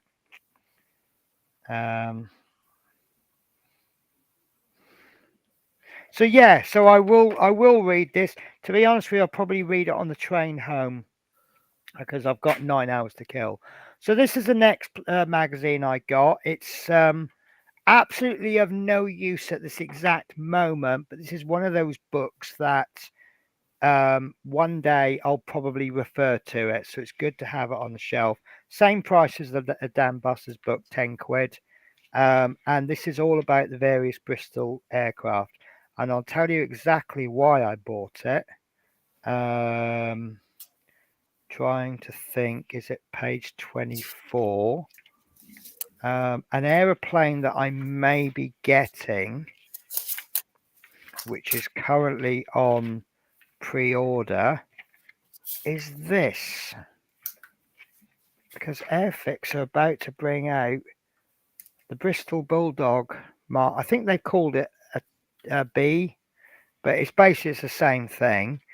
And one of the schemes is this squadron there, 17 Squadron. Now, the actual aircraft that Airfix are doing isn't, well, I can't see it's one of these. I can't see beyond this one. I can't read any of the registrations. There's 9 planes there, but I can't see the registrations of those. They're just too far. So this is perhaps one that I might do. I've got the Tiger Moth, which I want to use the Tiger Moth to practice rigging. Rigging is something that scares the hell out of me. But if I want a nicer model, I'll have to learn how to do it. Now, something like this is going to be really helpful because you can see exactly where all the rigging is. But look, they even tell you the difference between these two posts there. I'm sorry about the focus, guys. So this one is called the rear interplane strut, and this one is called, ready for this, the front interplane strut. So it tells you everything. This bit there is the aerial anchor point. 81 is the rudder frame. 79 is the upper rudder hinge. It's just so much detail on there. And then any other Bristol aircraft they bring out. And I'm actually seriously considering subscribing to these because they publish 6 times a year £42.99. Given that I paid a tenner for this, look, £9.99. Well, that's a good saving, isn't it? Yeah, but to be honest with you, I'd pay £9.99 for every issue. So if I can get 6 issues for 42, that's a bargain. The only thing is, I want to. This is issue 72. I want to see how many back issues I can get and what aircraft. Because thing is, you don't know what you're going to be making in the future. Yeah. I may have. I'm just going to pick one at random. So I may have absolutely no interest in this, or it may not be available to buy as a kit. Yeah. And then maybe in 3 years' time, this kit comes out, and I go, "Oh, I got a magazine on Bristol Aircraft. I wonder if there's anything in it that'll help me." Yeah. So, oh, we go. Got some. You got a Blenheim, a Beaufort, a Beaufighter, and a Brigade, which I can't open the page. There we go. Because I'm trying to open it on the wrong side. So you got some color schemes there. No, I wouldn't say this is a sole use of research. Like everything, you know, you want to go for different research, different bits of research. But yeah, I need to look them up. Seriously considering subscribing. I mean, 43 quid a year for some pretty decent magazines. But there's quite a few magazines that I want to, because this is the trouble. I get magazines and they got some really nice information in them, but not necessarily relevant to me at the time. And then, sort of number of years later, suddenly it comes up and becomes relevant. Yeah. Mike's just sent me a message. I'm sure you don't mind me sharing this. So that is the dog's grave. And he said underneath, plans to relocate the grave of a dog. I love it when they avoid the name and the way they do it. Plans to relocate the grave of a dog, which was a mascot of the Dam Busters, has been refused by councillors. The 617 Squadron's mascot, a black Labrador belonging to Commanding Officer Guy Gibson, and died on the day of the raid of the German dams in 1943. The RAF applied for planning permission to move the grave from RAF Scampton, as the site is to be used to house asylum seekers from August. But councillors rejected the proposal at a meeting on Wednesday evening. That is actually terrible. That is absolutely awful, I think. Yeah, priorities are a little bit wrong there. Well, I mean, I'm not going to comment on the use of the area, but if that's what the area is going to be used for, how much are they going to appreciate that as a memorial? Yeah. Why not move the memorial to somewhere where it's more memorial, like wherever 617 Squadron are based after Scampton? Yeah. Anyway, right. No idea where we're up to anymore on the chat because I've left it. So we'll start here because I know I read this out. The first thing my grandkids say to me is always, "Can I have a surprise, please, Granddad?" And then David Markey says, "Surprise, here's the bill." LOL, David. So RAF Scampton, hi Hobby Time. Hi Hobby Time. Hi Teresa. Hi Hobby Time. Hi Lord Peter. Hi David Markey. Hi MP. Hobby Time says hi MP. David Markey says hi Gordon. Hello MP. Hi Teresa. Hi Dave. I'm going to skim these, I think. Oh, there we go. Don't forget it's a restored Lancaster. Yes, I mentioned that. Yeah. The dog was buried in the grounds of the Grade 2 listed Hangar 2. Now my understanding of Sorry, Dale, I've kind of stolen most of the screen. No, quite all. My understanding of listed buildings is that they can't be knocked down, but you can still use the inside. You can still renovate. So, for example, that hanger could be turned into a block of flats, so Yes. long as that exterior stays the same. Yeah. David Markey says red light helps save on night vision. So Smithby's picking PM. Talking about lights, Penny, for example, the P-47 Thunderbolt have the lights red, green, yellow by order in the under right wing. Is that, though, the landing sequence thingy, though? Because my understanding from building a Spitfire is that you have like a code of the day. So you have to display this light sequence. And if you get it wrong, the ground crew will shoot you down because they think you're an enemy. Does that sound right to you, Dale? It does. The Viewfighter is very beautiful. I have the M1 to 48 Tamiya. I would agree. I would put that on the list of aircraft that you don't know if they're not beautiful or they are. Do you know what I mean? It's pushing that boundaries of being ugly, but that is its beauty. Yeah.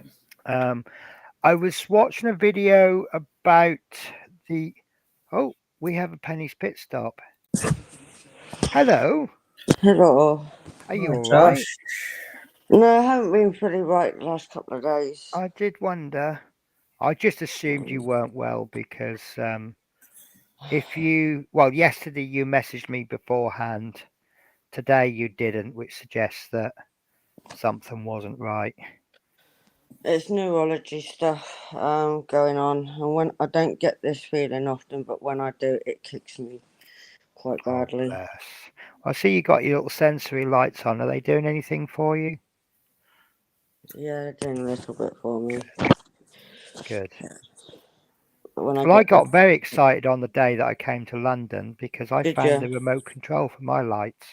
Well, because of you, I've been using my lights a bit more. Oh, But have you? they are quite nice.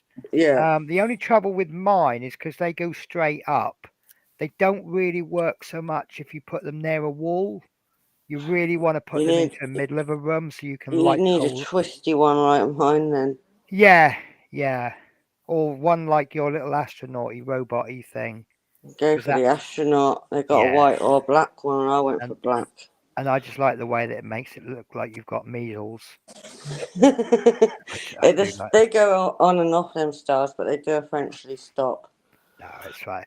I mean, I'm. I'll be honest with you. I'm not going to buy another one. I just bought it to see what it's like. It's quite nice.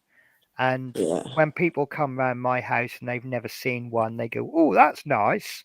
There's Yeah. a bit of a conversation point, but yours is a little bit more than decoration, isn't it? Yeah.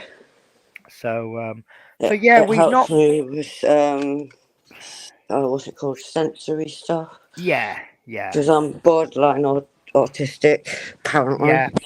That's fair. Well, it's not fair enough, but it's fair. You know what I mean? Whatever that means. I've never heard of a borderline one. I thought either I am or I'm not. It's to be honest with you, I have this theory that autism and related autism, I think it's a big scale and everybody Yes. is on the scale. It's Yeah. massive. Yeah, it's Yeah, massive. it is a massive scale, and like I might be like level 5, and you need to be like level 60 before you recognize it as actually, being autistic. Yeah. Because things like OCD and stuff like that, you know, everybody has everybody has an OCD tendency somewhere, Yeah. but not to the point that they have OCD. I have a few little things that are really not significant. Things like I like to check the doors locked 2 or 3 times. I think that makes sense. That's not necessarily OCD. That's being careful, isn't it? Yeah. Yeah. I like to eat sweets in threes because 3 is a lucky number for me. Mine's 7, but I'm not going to stick 7 sweets in You my can gob. always try. I'd like to see you with 7 gobstoppers in your mouth. No, you're Um, right. but no, there's things that could be classed as OCD, but because they don't negatively affect my life, it's not a problem. Yeah. And you know, I wouldn't mind being autistic because they hate people, don't they? And they don't like to I be do. around people. Yeah. And that's me. I haven't been around people now for ages. Yeah, But my odd friend come round. I'm quite happy driving a bus with no passengers on board. I'm just I, quite I happy am. sitting here doing my own things. Yeah, yeah.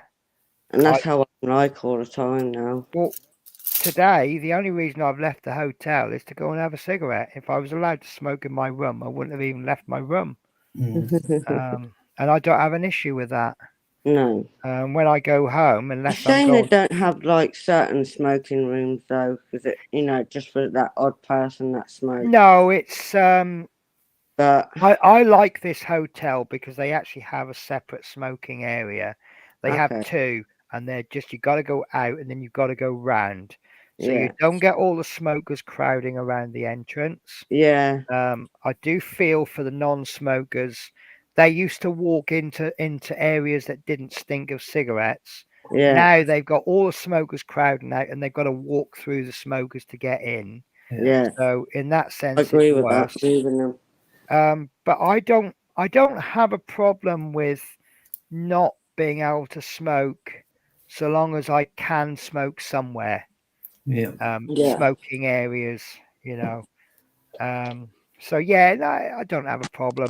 And I mean, they chuck someone out. Well, they didn't chuck someone out of the hotel. They've got this regular user, and he's been caught smoking again in the room. wow, really? And yeah, yeah. So they're fining him 150 quid, which he hasn't paid. He decided to run off. Yeah, He says, I'm off to the cash point to get money, which we know he can pay by card. yeah, But we knew he was never going to come back, and he hasn't. But he's a regular at the hotel, and he has now been blacklisted from Booking.com wow. and from the hotel, all for the sake of a crafty cigarette. Hmm. And this is my argument I had when I was at Travelodge. Yes, the temptation is real for me to have a cigarette in my hotel room, but is it actually worth it? No. And I always thought that, because I was talking to my manager about it, just sort of having a cigarette outside, chit chat. Yeah. And I was just under the impression if I got caught smoking in London, that's the end of London for Mm. me, and I'd have to work at Scotland all the time. And he went, no, he goes, that'd be the end of you at Stagecoach.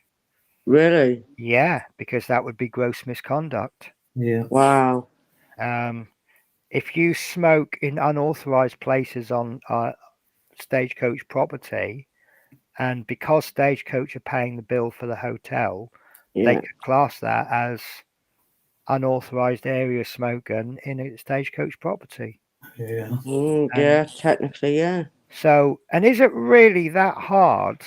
My room is 20 paces from the lift, Mm, and this is my third stint here, and it's the furthest I've ever been from the lift. The first time I was right next to the lift. yeah. So for the sake of 20 paces to the lift, press the button, go down 2 floors, and walk about 30 or 40 paces to the front door. Mm. Is it worth it? Well, it's worth it to go outside, not inside. Yeah, I think. Anyway, I'm going to do a quick chat catch up. MP is going to do the desert version in North Africa. Do you know, I want to do a few, what do they call them, trops? Spitfire trop and Hurricane trop. I might do a couple of them just for a different colour scheme. Is that something we can tempt you with, Tasha? The what? A tropical scheme rather than a standard REF scheme. I'd give it a go, but I wouldn't say I'd be perfect. Well, I think you'd be as perfect as an REF scheme because it's exactly the same as doing an REF scheme, just the paints are a different colour. Oh, So instead of doing yeah. brown and green, it might be a sandy colour and an earthy colour. Well, someone commented on my Mustang boat. I can't remember where I posted it, and they're doing their colour scheme different to what the Mustang is. Yeah, They've because got a red tail and stuff like that. oh yes, is it silver with a red tail? Yeah, it looks Right. like the middle hasn't been painted. Right. So Mustangs are an American aeroplane, which was also used by the British. We're doing the British version, but 90%, 95% of Mustangs are American. Is that fair to say that, Dale? I've no idea, in Well, all honesty. the vast majority. It's a little bit like saying the Spitfire is primarily British, but you'll get, say, an Australia Canadian version. Yeah. So obviously the main one, we're doing one of the not so common ones. Yeah. Most of the Mustangs were silver, and anyone is welcome to correct me on this. I think the reason that they were bare metal, like the bombers, was because they were trying to build them so quickly and get them out so they could get fighting the Germans that it just saved a lot of time to not paint them. Yeah. And what's the point in spending all that time painting a bomber and then it gets blown up on its first mission? Definitely. So I think that's why they were bare metal, but I might be wrong. That isn't guaranteed fact. Now the red tails were absolutely. I want to build one myself as a red tail. That's the Tuskegee Airman. Up to about the 70s, there was segregation between blacks and whites. Yeah. They didn't even allow black people to fight in like the normal squadrons. Yeah. So they had to have their own squadron of black men, and that was just exclusively. Well, back then, forgive me, this is what the word was at the time. They had what they called coloured squadrons. Yeah. Obviously, we're not allowed to use that word now, but that's what it was used. The word that was used back then. And actually, they were a damn good squadron. I read somewhere that when the B-17s were being escorted, they'd take off and then they'd be escorted by a fighter squadron. If they saw Mustangs with red wings, they knew they were safe because apparently they didn't lose any bombers when they were on bomber escort. But yeah, really, really look it up. Tuskegee Airmen, absolutely fantastic stories. Hobby Time says they've taken the name off it too. Oh, have they really? Can you imagine actually that grave being near what did we say, an immigration centre? Yeah, asylum seekers. Asylum seekers. Yeah. So yeah, can you imagine asylum seekers coming over, and then they see this grave, and it says in memory of a word that I'm not allowed to use. I bet that would cause up a big old stir, wouldn't it? Yeah. So yeah, I can imagine why they took that name off. Lord Peter Webster says hi, Tash.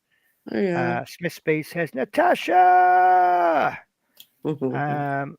Hello, Natasha. So do you believe me now? This is the effect you have on a stream. Chat goes mental because you've just turned up. Dream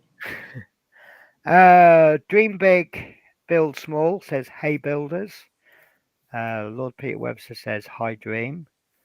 MP says hello Natasha. Hello Corey. Hi Dream Big. And Dream Big says I want to pop in and show some support. Well, that is appreciated. Hi Dave. Hi Dream Big. Hi Tash. Hi Teresa. Lord Peter Webster, I can't cope with odd numbers, even counting. If I have even number of chips, do you know what? That's one really bad thing with me. If I'm eating, say, for example, a bag of Maltesers, I'll eat them in threes. Now, if I get exactly divisible by 3 in the bag, that's fine. If I get 1 or 2 left over, I can't eat them. And I've got to have even. I can't stand odd numbers. Really can't. I have found a way round it though. If I've got 1 or 2 left in the bag, I can buy another bag, pour that 1 or 2 into the new bag, and then I can eat them. But yeah, I'm a bit of a funny one for threes. The only thing I don't eat in threes is peas, as I ain't counting peas on my plate. I don't have peas. Do you Soft not? I iron. love peas. That's my Yeah. favourite vegetable. Saves me counting them if they're even. Do you count as well? Yeah, I've got to have everything even. Right. See, I know one of the traits of autism is they have to have everything on the plate separate and it can't be touching. Yeah. Because I looked after a lady, she was like that. And one of her interesting little things was Muller yogurts. When she had a Muller yogurt, used to have to teaspoon to remove the top layer of the yogurt and throw that away. Then with a clean spoon, you scrape the yogurt out, put that into a dish. Then with another spoon, you scrape the top layer of the corner, usually like strawberry or something. Yeah. Throw that away. Then with another spoon, you scrape the fruit out, put that into a bowl, but not touching the yogurt. Then you have to give her 2 spoons, one to eat the yogurt with and one to eat the filling with. And to her, it's quite normal. To me, it was quite strange. It will be. Yeah, because I'm just like, right, yeah, tip it in, get it in there, and get it at. So yeah. John Alec says, "Hello, friends. How are you, John Alec?" John. Lord Peter. Hi, John. Hi, John. Hello, Lord Peter. And hiya, Peter. Enjoyed your unboxing early on. See? Now, I remember Peter saying about he's had a bit of criticism about his unboxings.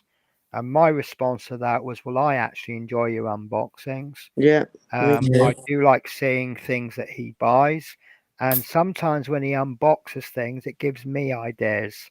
Yeah. For example, color shift paints. Yeah. I've used them before and I never really give them a second thought. And him unboxing his color shift paints reminded me of when I had some before. And I'm actually now looking at maybe doing some figures. And I'm going to buy a figure that I can use a color shift paint on. Yeah. Or I might even do a what if aircraft. Can you Mm. imagine a Vulcan bomber in color shift paints? But yeah, as I say, people do enjoy his unboxings. Yeah, I do. John Alex says, hi, Teresa. Hello, John. Cheers, John. Appreciated, bud. Hiya, David. Hello, John. Hey, John. Hey, Manuel. Hi, Penny and all. Hiya, Corey. Hi, Harvey. Oh, Harvey, how are you? Harvey says, Tasha. Peter, hi, Harvey. Dream, hi, Harvey. Hi, Harvey. MP, hi, MP. Hi, MP. It's the same with the vaping. Can't vape in hotels or B&B. Totally agree with that. I think the rules for vaping should be exactly the same as cigarettes. Yeah. If you can't smoke till you're 21, you can't vape till you're 21. And I don't know. I think maybe people who vape should carry big signs warning people, because there's nothing worse than walking along and you think, oh, I can smell candy floss. I fancy a bit of candy floss now, and then you get round the corner, and it's Bill with his big cloud of lies. So I think there should be a big sign, warning: what you smell is not what you're going to be able to buy. Harvey says, Teresa. Lord Peter says, Dolly Doubter in the house. Stop it, Tash. You are becoming a great modeler. Yeah, I think that's in reference to the colours. Just because something's a different colour doesn't mean you need any more or less skill for it. But I think we should stick with that name, Dolly Doubter. Because I'm losing count of the times when you said, oh, I'll give it a go, but I'm not sure. And you've done a good job. You need to start saying, yep, I'll do my best. I see the film Red Tails. Very good. Do you know what? That film is terrible. Have you seen it, anybody? Dale, have you seen it? I've not now. I know of it, but I've not It's a seen it. little bit comedic and a little bit what's the word I'm looking for? The German pilot he's very evil and very characteristically German. Not characterist. That's the wrong word for it. Like cartoons and how they portray bad guys. Yeah. He would probably be more suited as an adversary of Danger Mouse or something. Yeah. That kind of person. And I mean, I kind of get the reference that at the beginning you get this airman. He comes along and he shoots the German airfield up. And when this German pilot sees that he's a black man, he's really, really wound up. Yeah. That bit I kind of agree with because that was the Nazi ideology. Is that the word I'm looking for? Yes. No idea. Yeah, close enough. You know what I mean. God, that's a big word for this time of night. Desegregated by the Korean War, thankfully. Do you know, it's quite interesting that was just normal back then, wasn't it? And then once they evened things out, you then look back and you think, Christ, were we really like that? Because the British were like that as well, weren't they? Yeah. Some black pilots flew with Corsairs. I didn't know that. Hi, Mike. Hi, Tash and Penny. Don't forget Dale. Dale's on the show today. Hi, Dragon Queen. And hiya to all the others. Hi, Britta. Hi, Dragon Queen. I'm the same, 2 at a time. Any odd leftovers go in the bin. Oh, good. I'm not abnormal then. Because if Peter Webster does it, that makes me normal. There's 1 or 3 left. It's going in the bin. Well, yeah, well, hang on. No, if there's 3 left, you can eat 2, can't you? Yeah. You can only eat in evens. True. So there you go. So we just saved you throwing 2 sweets in the bin now. True. Lord Peter says hi, Dragon Queen. Hello, Britta. Chat's just flying in. Look, hiya, John Alec. Steve131 says evening all and a wave. We get a wave as well. Hi, Steve. How you been, bud? Dragon Queen says, oops, also hi, Dale. I wasn't being serious when I said that. I wasn't telling you off. Lord Peter Webster, evening, my lad. We are good. Right, I'm going to ask you for a favour, Tasha. Yeah. I'm going to disappear for 10 minutes because Okay. Dale's been for Siggy and you've been for Siggy. I think I deserve a turn, don't I? No. And I've not had one for over 2 hours. So, Tasha, tell us all about, I would say since the last time you streamed, but that was probably like 10 minutes ago, wasn't it? Yeah. I know how you stream at every opportunity you get.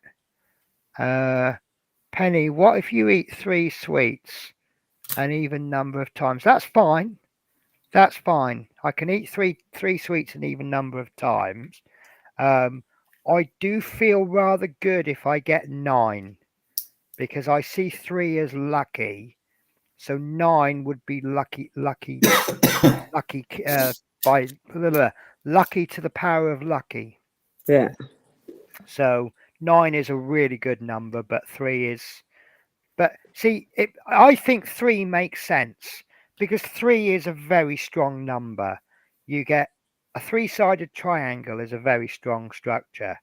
If you then add 3 sides to that to make a pyramid, that's an even stronger structure, isn't it? It is. And 3s and military maneuvers, you go in 3. So you've got like a what is it? I can't remember the reason. 120-degree vision between the three of you. You've now got 360-degree vision. So three's a good number in military maneuvers. Three's just good in everything. In fact, I never even spotted this until I just now mentioned it. So this picture of the Bristol, what was it, the Bulldog? Right. Let me see if I can find it. There we go. So that picture of those planes, if you look, there's 3 formations of 3. Oh yeah. Which is a very good way to do it. So that's just why 3 is. So anyway, guys, I am going to go out, but only for 1 cigarette, not for 3. 3 wise men.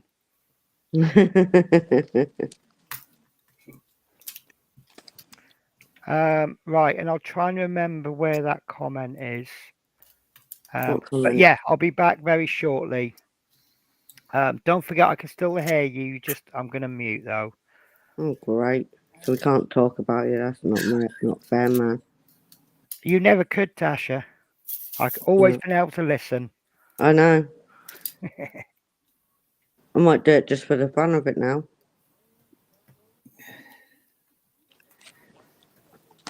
How you doing then, Tash? You all right?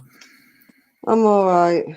It's just the last couple of days, my head has just been weird. Yeah. I've only managed to do 1 stream this morning with it, and the only thing I can really concentrate on, not even that, is the blocks.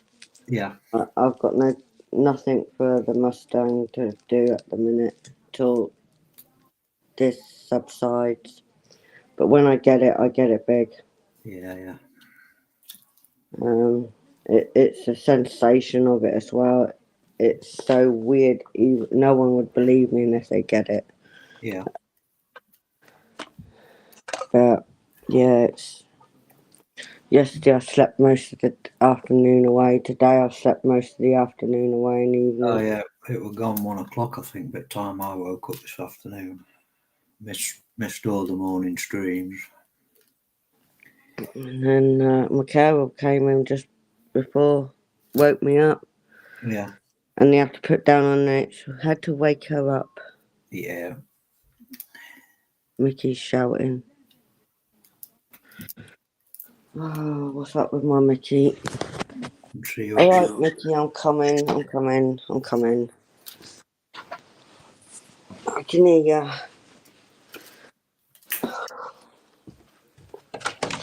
They've not long gone to bed either. All right, Mickey, I can hear you. Mickey. What's the matter, Mickey? What's the matter, my girl? Are you okay? You stare at her phone. You okay, my girl? What's the matter? This wants a bit of attention.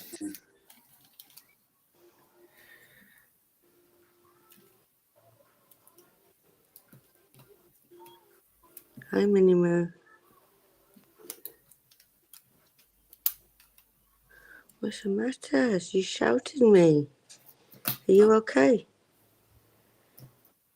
You okay? That's a good girl.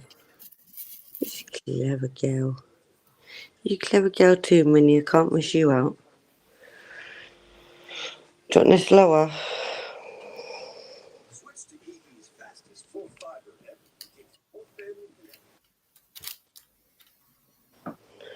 Oh God, what's that? What's the matter with my Mickey? What's the matter with my girl? Right, where we at?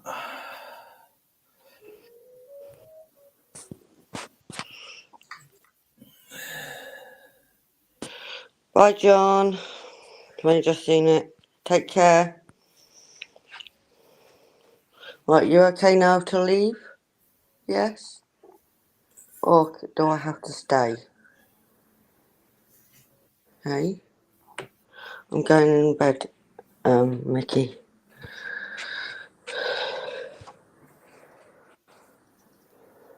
I suffer from a rare form of migraine from the brain damage. I suffer with migraines quite a lot, but I get double whammy. I Yeah. had a major head injury, and apparently mine are linked to fibre at the same time, so I get double whammy of migraine. So I know how you feel, Peter, on that one. Hope you don't call me again.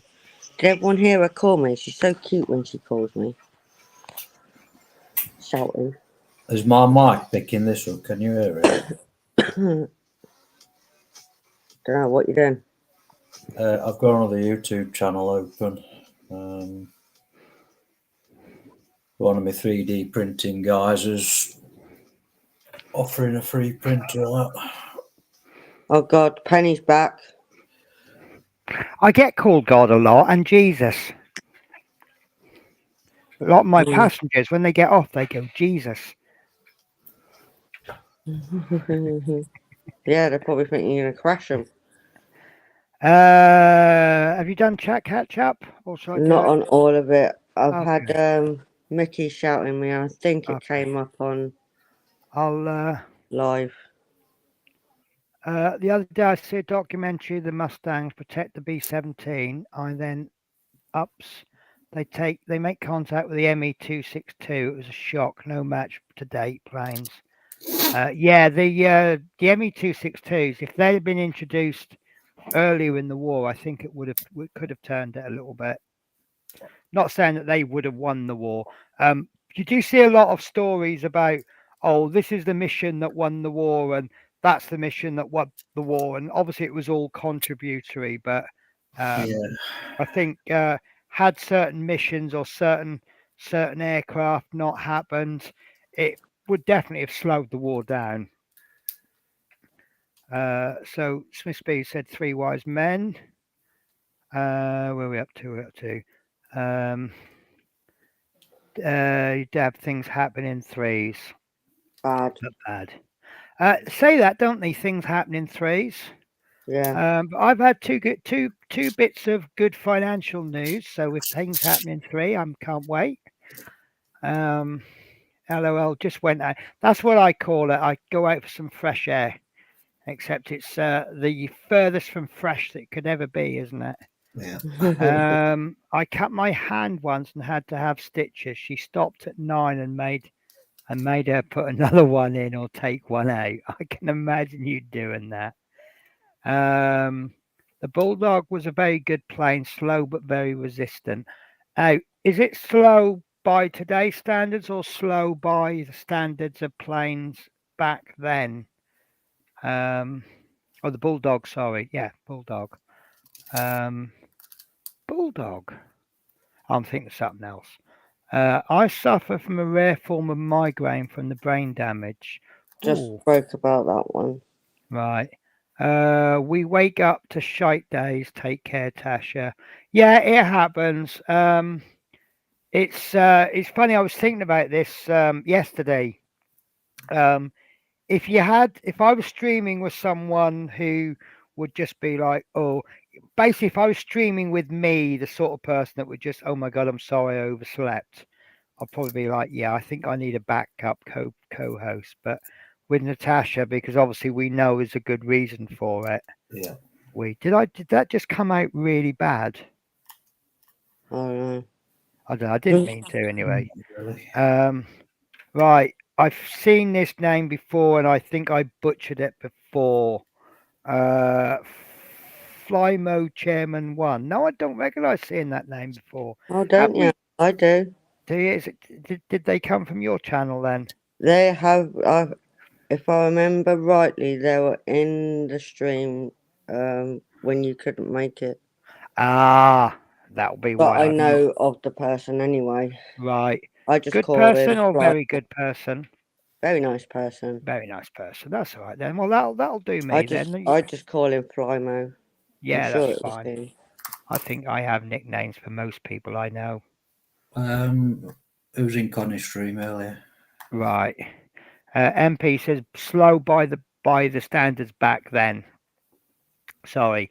Flymo says hello there at Lord Peter Webster. No, you're doing fine. I presume that's a reference to something you said while I was away. No, I just came in now, but you're doing fine anyway. Yeah, I recognise yourself, but not your name there. Oh God. Now Penny back. I'm gonna wish you all a good night. See you all next time. Take care. All you take care, Peter Webster, Hi, and Peter. yeah, Peter. guys. If you have, I haven't got my Stream Deck with me, so I can't post a link to Peter Webster's channel. But do a search on Lord Peter Webster. He does some really good unboxings. It's just like Christmas Day. Yeah, I've got to watch the latest one. Yeah, it's worth watching. It's funny that my view on unboxings, I'm not into straight unboxings. If I see an unboxing, I want to see the build. But because Peter Webster does unboxings of, it's not like he does model kits. If I just saw, I'm going to shoot myself in the foot here. A good example is that Peter Oxley. Peter Oxley, he does some really good unboxings, but he doesn't seem to build any of them. And if he was to build them, I won't mind watching the unboxings. Just my personal preference. I know unboxings do very well. And in my build series, as I do unboxings, but unboxings is video 1 of a series, and then video 2 is the build. Because I do think it's important to show what's in the box. For example, the Hawker, it was a biplane, but very fast for the time. Right, gotcha. Flymo says everybody does, but watch for silly channel strikes if it does. Hi Flymo Chair 1. Hi Adam, good night. All John Alex says, hell yeah, get over to Peter. Yeah, I do like his channel. Night Peter. Flymo says it's been my nickname since early YouTube when it first started. Penny, I got you there. Right, okay. I'm glad I'm not saying people who do unboxings are crap channels. I just mean if that's all you do, I'm not interested, but I want to see varied content. Peter Oxley, if you by some strange reason you are watching my very small channel, I do love your channel, and I love Peter Oxley's rants. I can't verify the comments he's making, but he has a lot of passion, and it's the passion that comes through. Yeah. So when he's moaning about kits that don't fit properly, and I'm like, oh, and I'm almost angry with him. He's that passionate. And he starts, I wish I'd come up with this because I think it's one of the best channel openings. He says, like, hello, everybody. You are most welcome. And I think that's a really nice way to open a channel. Flymo says, good night, Lord Peter Webster. All the best. How do Smith Beads? And that is the chat caught up for probably about 2 seconds. Because you know what our channel, what viewers are like. Oh, chat's caught up. There we go. Yeah, it's Penny, isn't it? Yeah, that's me. Shall I put names on just for anyone that might be watching that don't know who we Well, are? I'll be showing up as Penny Pit Stop. You'll have to change it. Yeah, well, I've changed. Oh, God. I definitely put my name correctly when I came in. I think you've done something. You've done it, didn't you? No, I can't do it. Okay, right. Let me do some adjusting then. Let me do some adjusting. Oh my God, I'm not called Penny, honest. No, you're not. That's funny. It did that the other night. I did. I made the effort to make sure my name was right at the start of the show.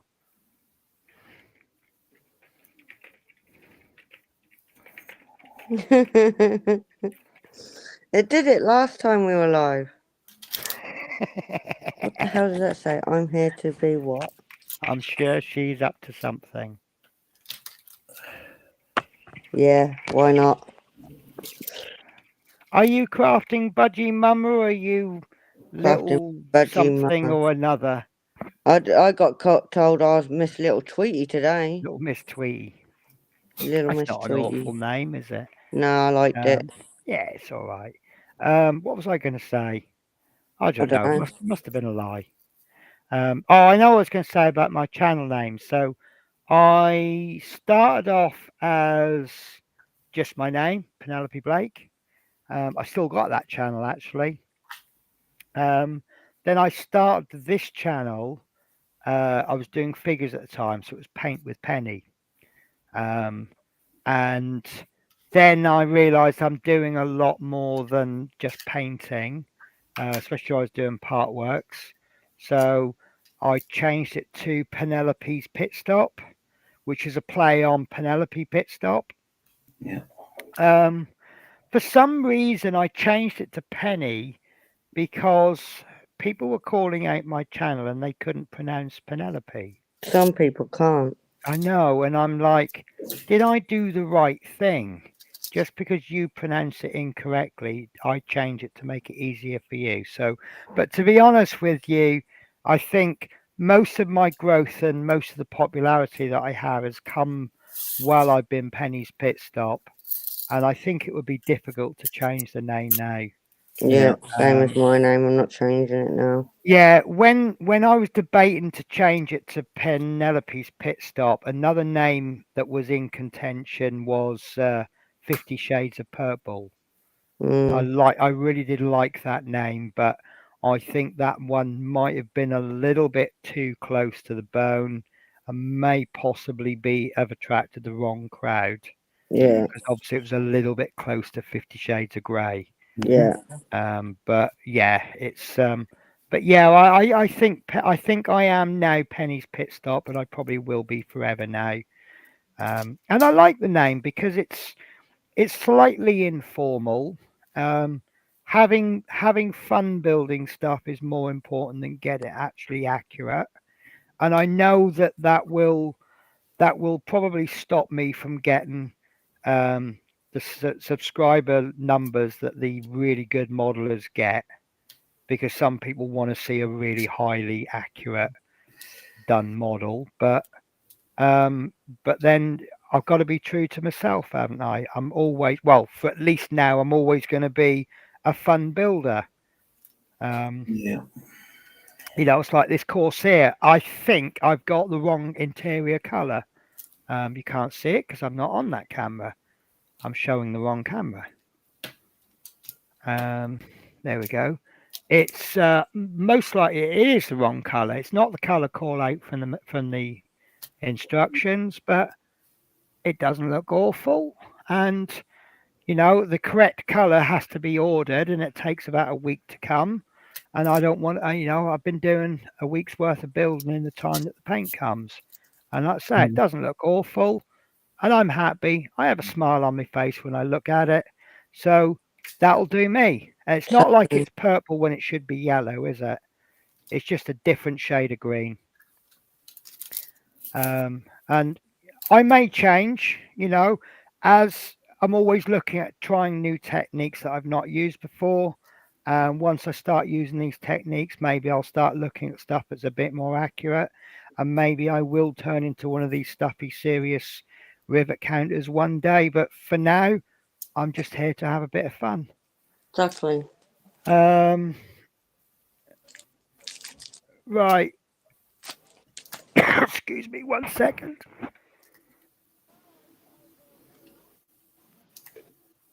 Sorry about that. Right, so good night, Lord Peter. You're okay. Don't change a thing on. Don't change thing on my account. It was a craft live stream we met on. Do you know what's funny? I've got other interests outside modelling, and my watch list on YouTube reflects that. And I'll watch stuff, and then all of a sudden I've got a subscriber, and it's really. But this is what I say to you, Natasha. It's all about the networking. Yeah. So I mean, I got one. I watched Peter's brother. Is it Peter's brother? Spider. What I can't remember his channel's called. Something to do with spiders. Yeah. And he popped in on my stream once, and I gave his channel a look, thinking because it's about spiders, I'll have no interest in it at all. But I looked at some of his titles and his thumbnails, and I thought, do you know what? Yeah, I'll give some of that a look. And he was live streaming yesterday with a couple of guests, unless he was a guest on someone else's show. And I just popped in and I said, hiya, I've just come to see some men talk about creepy things. And yeah, it's but yeah, I got a subscriber out of that. So it's just being in the right place, isn't it? Yeah. Yes, still driving buses, Penny. I am. I'm in London right now.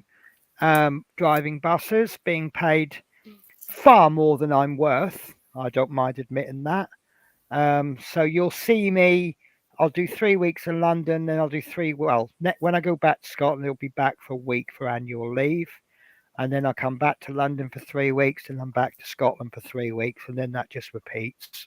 And I earn, I won't say bad money in Scotland, because compared to some people on minimum wage, I earn a very good wage in Scotland. But I've just got too many hobbies. That's why I don't earn enough money. And in London, I get paid rather well, but then I'm away from home. So it's all horses for courses, isn't it? Flymo says, I have a bit of trouble with some words. Yeah, fair enough. Maybe I've just accidentally insulted you then by saying about the Pinellas Peace Pit Stop. MP says, I like the name Penny. Yeah, it probably is a better idea. It's a little bit less formal, isn't it? And everyone calls me Penny anyway. So John X says, it's wonderful, Penny. Please stay just as you are. I don't intend to change. No. MP says it's a zinc yellow chromite for the cockpit. Yeah, it's the color call out is let me see if I can find the instructions. The color call out is interior green H58 for Mr. Hobby color. And that translates to quite a yellowy green. So it's more yellow than green. It's not zinc chromate. It's actually is a green. Let's call it a green. But I don't really care. I like it, and I wouldn't have built this much if I had to wait for the correct color. So yeah, I just want to get on and build it. The exterior is the correct color because I haven't even looked at the color call out for the outside. And the reason for that is because I can't find the instructions. But anyway, whatever color it's come out, I've not even looked at it because I have a little book. Here it is. And the website is back up. I'm really, really happy. It's a website called, I can't remember what the website's called, but it's back up and running. If you do a search on US Navy aircraft colors, they got loads of resources. They've got RAF colors, and they do these little charts. Let me show you the one for the right. So this is one web page, but I printed it off as a book, and this is the post-war section. And then what they do is they give you a color call out for that era, and that is all the brands of the correct color to use. So the blue, it says glossy sea blue Anna 623. No paint company currently makes a post-war specific Anna 623. Most modeling paints attempt to match FS 15042. Do you understand FS, Tasha? Oh, no. Oh, that's fine. That's fine. So what FS means, it's called Federal Standard. And the first color is the finish of the color. So you got 1, 2, 3, which stands for gloss, satin, or matte. I can't remember which way is which. 5 is the color group. So 5s will obviously be blues, Mm. and then 2s might be greys, and then the 040 is the shade, and I Mm. think 000 is very, very dark, and 999 is very, very light. So by looking at an FS code, if you, as long as you memorize the second digit, you can sort of tell what color it is. Yeah. So you might have a 1. I don't know what a grey is. Let's call a grey 7. So a 17500 would be a middle grey. So Mhm. it kind of and everyone goes then. That's called a standard. Mm. But 15042, which is the closest to the darker wartime shade, and would not look appropriate when compared with photos of U.S. Navy, U.S. Marine Corps aircraft from around the time of the Korean War. Only color codes makes a specific post-war version, although it is matched to FS 15042, which would seem incorrect. Tamiya XF17 is a poor match for the wartime shades. Looks like a better. So basically, it goes on. So what I now do is I refer to this book. So if I'm doing, I've just picked a page at random, patrol schemes 1955 to current. So regardless of the color call out, you have seaplane green, seaplane gray, and let's find an easier one to work with. Right, there we go. So if I'm doing Cold War to Vietnam War 1955 to 1971, I will do the lower flaps insignia white, Strawberries. the upper flaps light gold. Who's strawberrying? Me. Okay. And then the rear will be international orange, and then I'll work out the color code that I want to use. Mm. Because they don't have AK Interactive third generation, I tend to convert from the old AK Interactives. And it just then means that all of my aircraft are the same color from a certain era. The only time it gets really confusing and quite funny actually is the 1980s onwards. There's also a bit here for cockpits. So here we go. The F4U Corsair from 1941 to 54 should be black question mark or bronze green for the F4U1, interior green for the F4U1A, interior green and instrument black for the F4U1D, and then it gives you the color callouts for it. So interior green is ANA 611, which should be AK Interactive 2303, which then I need to convert to the new. And I might get really boring and technical now. Yeah. Okay. So yeah. I'm joking, but No, it's all right. It's some people may find that interesting. Some may find it extremely boring. We've got to go with the majority here. I'm trying to find a really interesting one.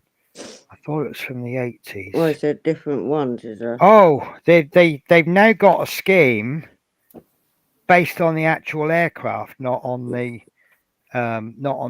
year. Oh. And I've gone and lost it now. Tactical paint schemes from 1980 onwards. No, that's not it. Oh, I lost it. Because I had all this written down in a spreadsheet. Because you know I love my spreadsheets. Oh God, So yeah, you love them. I do love my spreadsheets. So what I can now do is, here we go. Tactical paint schemes from 1980 onwards. It tells you the cockpit upper, sides, and lower colours for the A4, the A6, A7, F4, the F4 used by US Marine Corps, F14 Scheme 1, F14 Scheme 2, FA18 Scheme 1 and FA18 Scheme 2, and the S3. And then finally, there's still widespread use of radome tan. And then it gives you a general scheme. So, and then you have to take into account that, like, that you had the paint scheme that went up to 1979, and then the paint scheme that started in 1980, but not all aircraft were painted at the same time. So, but what it means is that if I get an aircraft made by Humbrol of, say, an F-14, I will use the book for the exterior colours rather than the colour call-out guide by Humbrol. So anyway, I've just bored you all to death on that one, haven't I? Don't worry. So Someone will soon say if you did. Wow. Never know, I might just gain 25 subscribers by going through that list. Who knows? Flymo says, no worries, no offence. MP says it's named like that because it was a paint the Americans used to protect the paint in the fuselage. That's why it's zinc chromate. Flymo says, yes, I've heard of federal standards. I've forgotten a lot of the code since my car painting days. Well, you're in luck because I can actually have a look at my spreadsheet and I can tell you. Can I tell you? I can't. There you go. Color notes. Right. So the first number, 1 is gloss, 2 is semi-gloss, 3 is matte. The second digit, 0 is in the brown range, 1 is in the red, 2 is orange, 3 is yellow, 4 green, 5 blue, 6 is grey, 7 is everything else except for 8, which is fluorescent colours. 0 is the darkest, 999 is the lightest. So if I said 36500, that would be a medium matte grey. So there you go. That really was quite boring, wasn't it? Yeah, I wish I'd known that. It's a yellow with a mix of grey. And yet they call it green. I know. We'll take a yellow, we'll add a grey, and we'll call it green. That sounds like model manufacturers, doesn't it? Yep. That colour is used in cockpit Oh, I've done the right thing then. Ha ha ha. So I didn't know what colour to use for the landing gear bay. So I just took a punt. And you can't see it, but that is green. So I've gone for green for the inside, like the wheel wells, but I've gone for insignia white on the inside of the wing. You know where the wings fold, you get that bit in the middle. And the reason I've gone for the white in that one is because you've got this little bit at the back there that's white. You got the undercarriage legs is white, which is very common for US aircraft. And then I watched a YouTube video. I think I just put Corsair wing fold, and it's about a 2-minute video of a Corsair coming in, and it's at an air show, and it folds its wings, and it looks like it's all white on the inside. Incidentally, the actual aircraft in the video is the version of the Corsair that I'm not doing. I couldn't decide on the two versions, so I let Peter choose. And in all fairness, I was sort of 51% in favour of one and 49 in the other, and he went for the one I was 51 in favour of. Flymo says, Excel eludes me yet. Well, if you want any help, I can always try and help you. But yeah, it's, to be honest with you, a lot of Excel I'm self-taught. But I've always been good with calculations. My main skills came from Lotus Approach, doing databases. So kind of Excel was at basic level was fairly natural for me. And then I've just learned, and there's so many resources out there for free on YouTube and the internet. You can just type in, how do I do whatever? And there'll be something that'll tell you. I must just leave you with Mickey because she's enjoying listening to you right now. Is she? Because she used to be into what was the music she liked? Meatloaf. It was something. That's it. I knew it was something like that. So I am comparable to Meatloaf, then, am I? Well, if I move you away, she'll turn her head. Really? Is what? Like she's looking for listening for me? Yeah. Oh, I'm honoured. I'm honoured. So not all. You're the one to talk to about the model paint. Well, I'm not the biggest expert. I listen to other people talking about paint, but I know a basic. I know the difference between red and yellow. But yeah, I know basics. Like if you want to lighten a green, don't lighten it with white. Lighten it with yellow, and the same with reds. But I don't know how to lighten blue. Is white the only? Because if you add white to a blue, you end up with a sky with a pastely blue, and that's not always what you're after. No, it's out there to know, Penny. And then Flymo says, yeah, white airframes. Yeah, that sounds right, doesn't it? And that is the chat caught up with. Hello, birdie. I'm going to put you on big because everyone loves a budgie, don't they? Hello, gorgeous. Now, if I did an impression of Shadow or Spirit, what would your bird do? Probably jump around the cage. What is that a good thing or a bad thing? Bad. Okay, I won't do it then. Especially with this girl. So what's budgie language for hello, how are you? Try and tweet. I don't know, I'm not very good at talking to birds.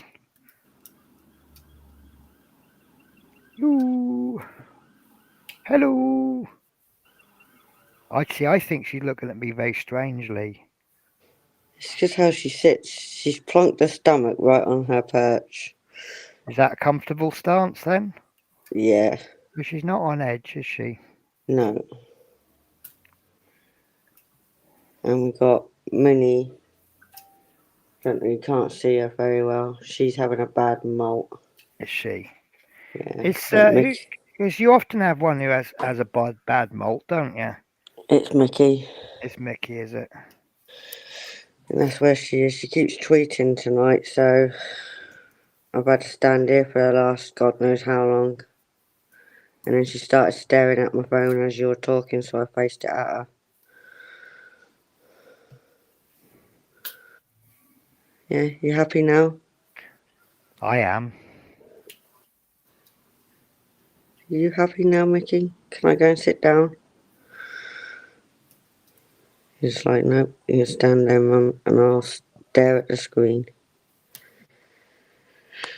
But I'm going to go sit down. Good girl. She's turned her head now. There you go, you can take the full screen now. Oh. Mike's just sent me the actual link to that article about the Guy Gibson's dog's grave, and it kind of makes a little bit of sense. In all fairness, the Councillor Melanie Newham said, "It's the last piece of heritage that we have left at Scampton. RAF Scampton is probably the most famous base in the whole of the UK. So to take that dog away would be an absolute disgrace, and I'm absolutely over the moon."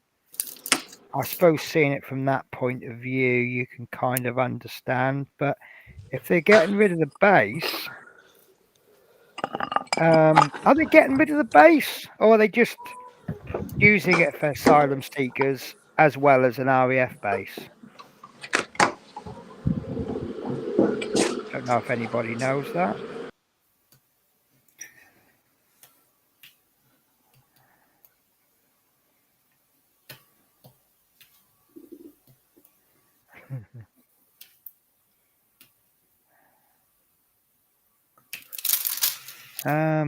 Oh, man.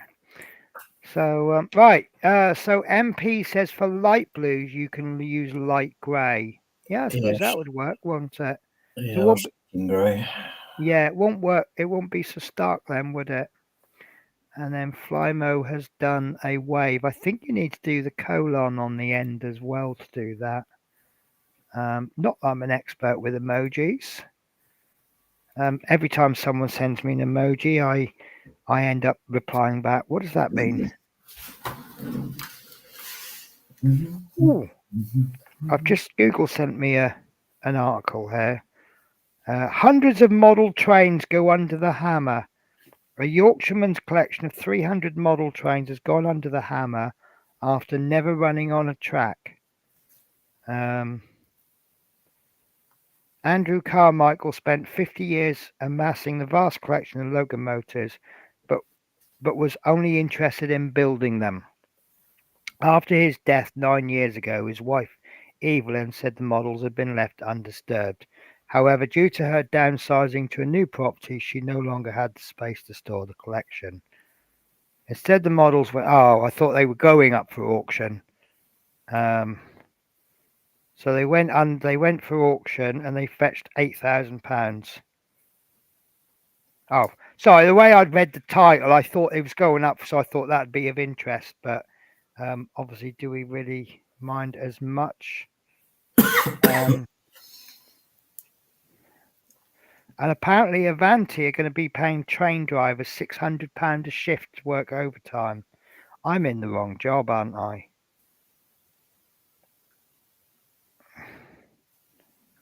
I could be a train driver, denounce I'm going part-time, and then pick up a third day as overtime.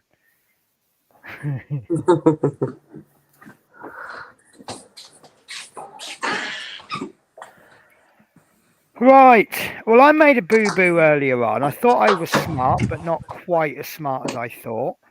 Right. Last time we streamed, I said, "Oh, I was hungry because I hadn't eaten, but now the stream started. It's too late to go and get food." Yeah. So this morning, I thought I'd be a little bit smart. One of the cereals that they offer is Weetabix, which they have little packs of them, packs of 2. So Yeah. I picked up a little pack. And I thought, if I'm hungry, I can have them later on.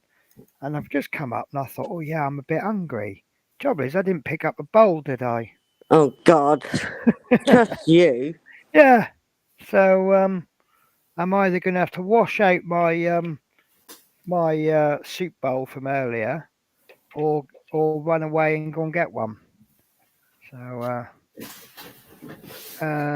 right, where are we? So we have got Ron Hettam. How are you, my good friend? Hi, Penny, Tasha, Dale, and all in chat. Hey, Ron. Right back. Hey, Ron. Yeah, you'll be right back. It's fine. Wash hands is the only option using the keys. Yeah, that's some collection. I heard that the Jacobite trains, as well as other heritage trains, may get banned because of the ORR wanting central locking on all trains. Really? I would have thought heritage trains would have come under their own ruling, though. I understand some safety features, like if you saw a route master on the road, you'll see a lot more yellow warning signs than would have done in the old days, because they didn't need warning signs in the old days, did they? Hello, Rob, and hello, Dale. Rude of me not saying hello. And I think that is the chat caught up with. So, yeah, on the trains in London, we have to do all these weird announcements so that if an accident happened, the customer can't go, well, I didn't know that. We even have to put, there's one, if someone gets on with a pram, we have to press this button called buggy safety, and it says, for the safety of your children, please stand with your buggy at all times. And it's like, if we didn't play it and they fell over, or and people they'll put their buggy in the buggy section and they'll go and sit down at the back of the bus. Yeah, and then and I think that's quite bad, because why would you? But then we live in an era where baby's screaming at you because it wants attention because you've got your face in a phone. Yeah.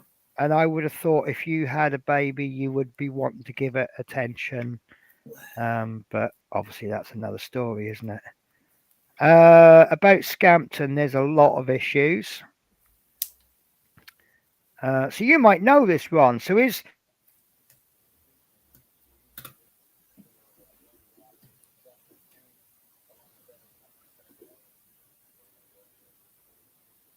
Oh, looks like Benny's froze up.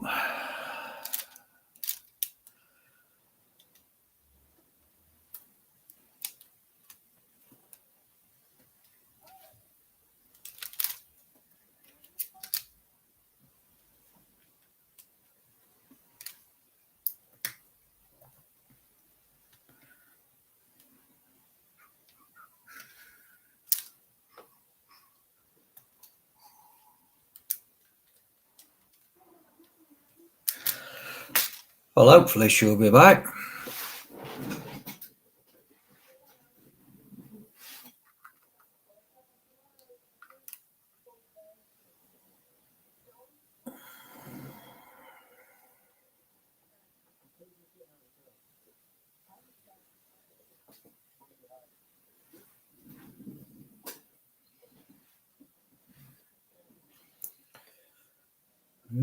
Internet troubles by the look of it. We're still live anyway.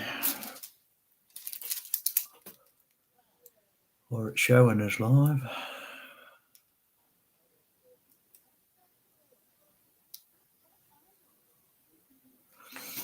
I don't know how reliable the internet access is in the hotel that she's staying in.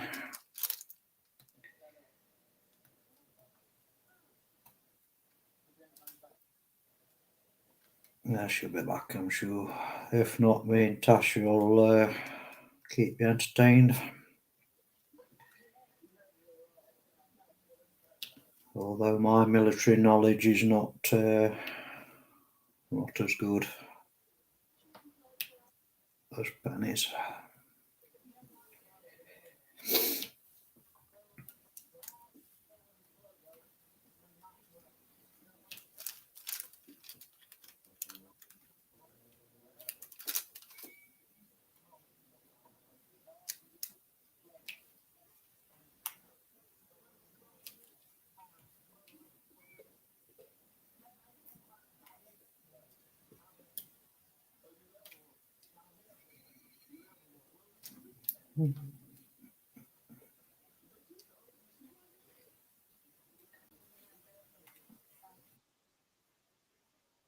That's all right.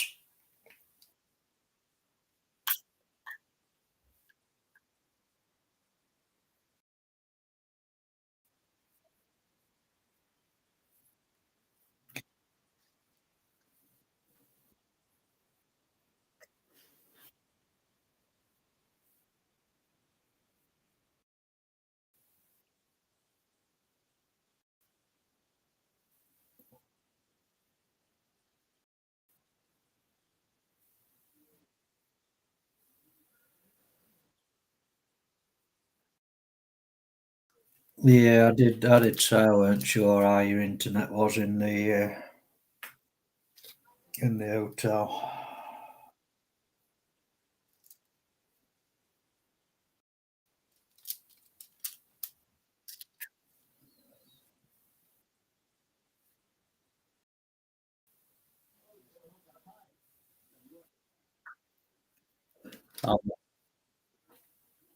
I've not got YouTube open. I'm watching another one.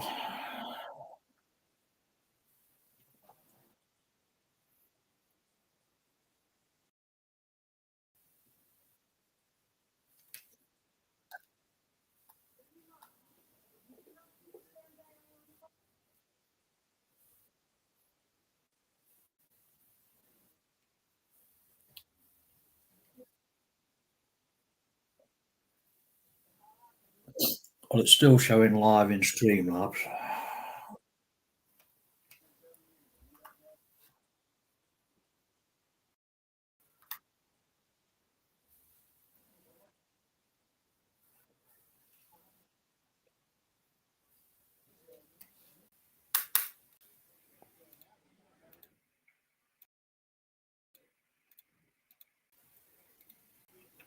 So I tried to take one out at a time, but I ended up taking everybody out there.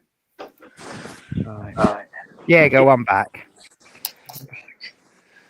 Oh, there you go. I am caught up. Right, there we go. So we're back to normal. Tasha, you're Hello. back. Yeah, so I kind of disappeared and then came back again.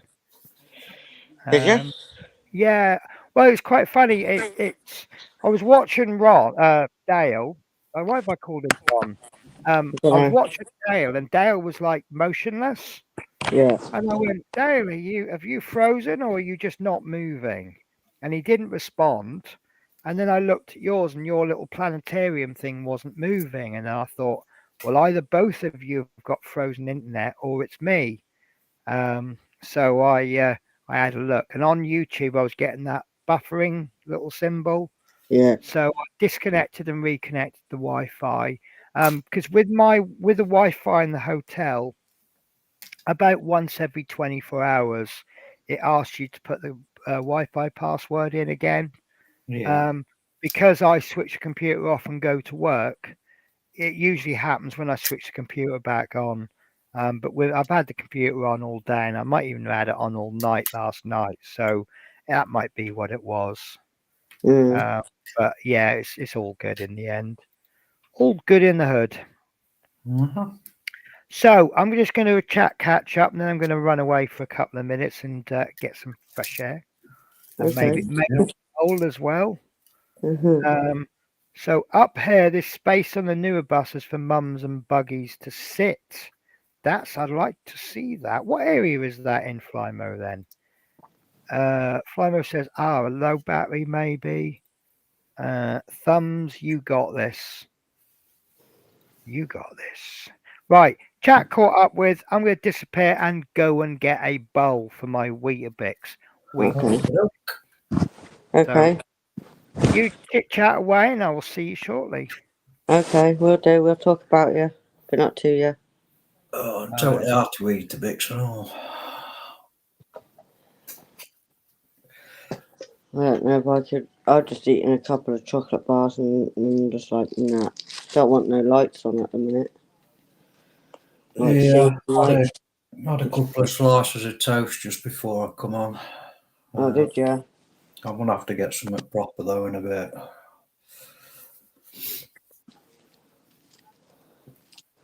I just went to my carer before. I went, nope, don't want nothing to eat. Yeah. She goes, that's been you nearly all down. I went, yeah, I'm not feeling 100%. Well, if you're not in the mood for food, you don't want to be forcing it down. You just have something light. Yeah, so I eaten a couple of clubs. Yeah. I thought that's sugar. That'll shut my body off. Yeah, I can't manage without sugar. I've tried cutting down sugar in my coffee. Yeah, can't do it. I've tried decaf from 4 o'clock onwards for a couple of weeks. Could not stick to it. It tastes weird. Decaf, you need to spend money and get a decent one. I have Law. Have you ever heard of that one? Bloody expensive, but it's nice. Yeah, my favourite is Carte Noir, and that's bloody expensive. Yes, it's a similar sort of style to that. Yeah, I like that. That's my favourite coffee. That is. That's when once in a blue moon I treat myself to that coffee because it's so damn expensive. Tesco's and them used to have it on offer. About £2.50, £3 for a big jar. Yeah. Nearly £9 a jar now. Yeah, I know. It's ridiculous.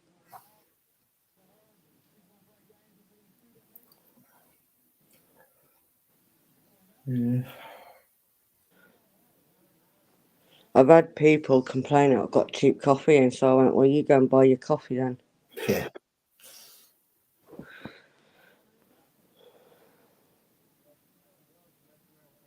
My lattes, well, that's a different matter. I like the best of them. Because I've got to have my fiddler. But then I've run out of my syrup to put in my coffees. So I'll have to get some more of that at some point. So I do put vanilla in my coffee. And that stops me having sugar. It's well strange. Yeah, I have to fancy something like that. I normally get the sachets in for anything like that. Mm. Like the I do get the occasional sachets, but I just get the vanilla syrup and stick it in my coffee. Yeah. That's if I want to be more lazy. So I think if I got round to it, bit time I got round to using it all, I've probably gone out of date. I am exactly the same, Natasha. I tried reducing sugar and I can't drink decaf. Nope, nor can I. I just can't do it. I tried a couple of weeks. Oh, drink decaf from 4 o'clock at night. No. Tried it for a couple of weeks and I can't stick to it. Coffee don't keep me awake anyway. I think I've got it flowing through my veins that much. Same with energy drinks. Don't affect me one bit. Ron, are you in green room? That's poo bum. No, you're not in green room.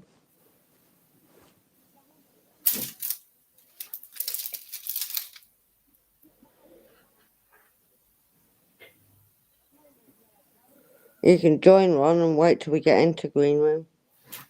No worries, I can get you in. I'll use admin over here.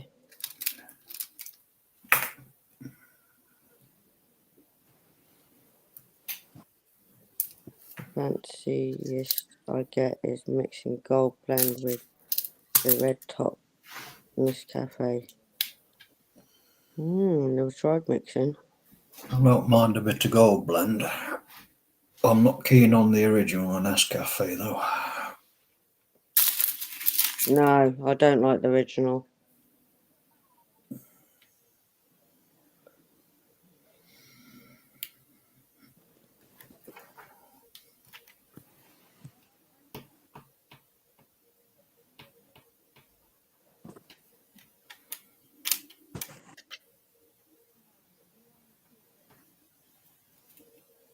Mickey, this is the third time you're getting me up. Not seen you all day.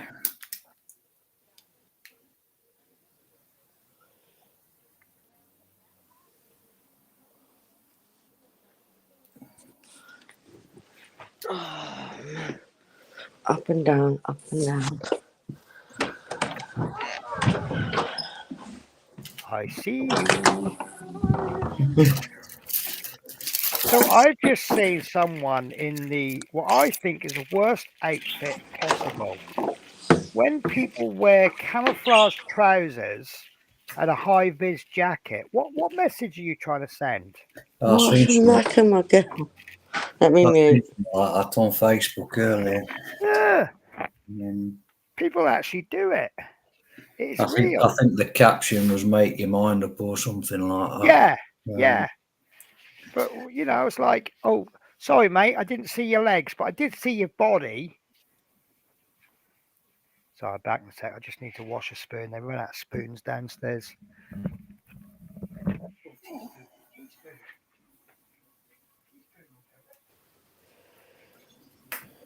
Hi, Miss Mickey, what's up?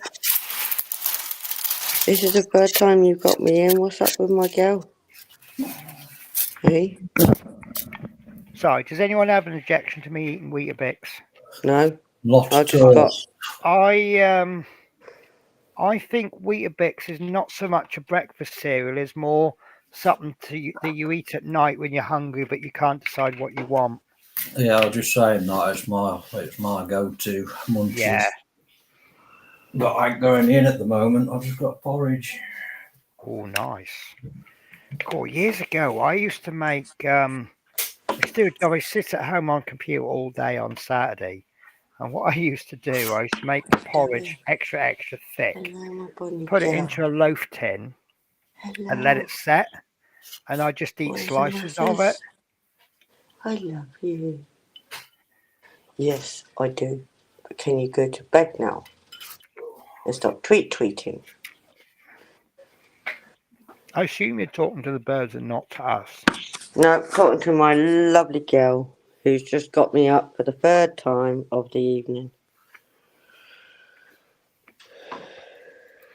So, don't know where you're up to on the chat, but Done most of it up until LOL. And I can't remember what that was about. okay. I will just quickly whiz through it there. I'm exactly the same, Natasha. I tried reducing sugar and I can't drink decaf. I actually like decaf coffee. Can't do it. I I tried do 2 drink weeks. decaf at night and in the afternoon. Penny about Scampton, that is a conversation for another time in the green room. Well, you're always welcome in the green room, you know that. The fanciest I get is mixing gold blend with red top cafe, Nescafe. Whoa, you're pushing it there, mixing your drugs there, aren't you? It's a nice blend. I'm not keen on Nescafe anymore. I've switched over to Kenko because for a while you were getting good offers on Kenko, and I think it's a decent enough coffee. Flymo says hello, Penny. LOL. No, hang on. Yep, there we go. LOL. Good girl. MP says just finished now my framework for the ZIL 157 Russian command truck in 1 to 72. Oh, that's little, isn't it? See, MP is one of these talented modelers in smaller scale. I can make 1 to 72 scale, but not to the standard I can do 1 to 48. Flymo says that's a very old way of eating porridge, Penny. It was put in a drawer and slices were cut from the drawer. Do you know what? I love you guys because I acknowledge that I'm a little bit weird in some of the things that I do, but then I talk to you guys and I realize I'm not abnormal. I'm actually quite normal, or there's reasons for things. So it's great. Thank you very much. I'm not weird. I'm going to rest. Have a good night, Penny, Dale, Natasha. Take care. You take care, MP, and thank you very much for your input. It really is appreciated. Night, MP. Very knowledgeable. Yes. Very knowledgeable. Yes. I don't understand why he has so few subs on his channel. For the amount of knowledge and skill that he doesn't have enough subs. Yeah. Having said that, I've not looked at his subscriber count. MP model. Doesn't help when you've got things piled up on your keyboard. It makes it very hard to type. Right, if you type MP model in, it comes up with quite a lot of results. So I'm just going to have to filter it. There we are. Yeah, he's got 155 subscribers. Yeah. For the skill that he has and the information that he has, that is a disgustingly low number. So I think we need to just post a link. I know that the number of viewers I have today isn't going to significantly increase his subscriber count, but it might help. So,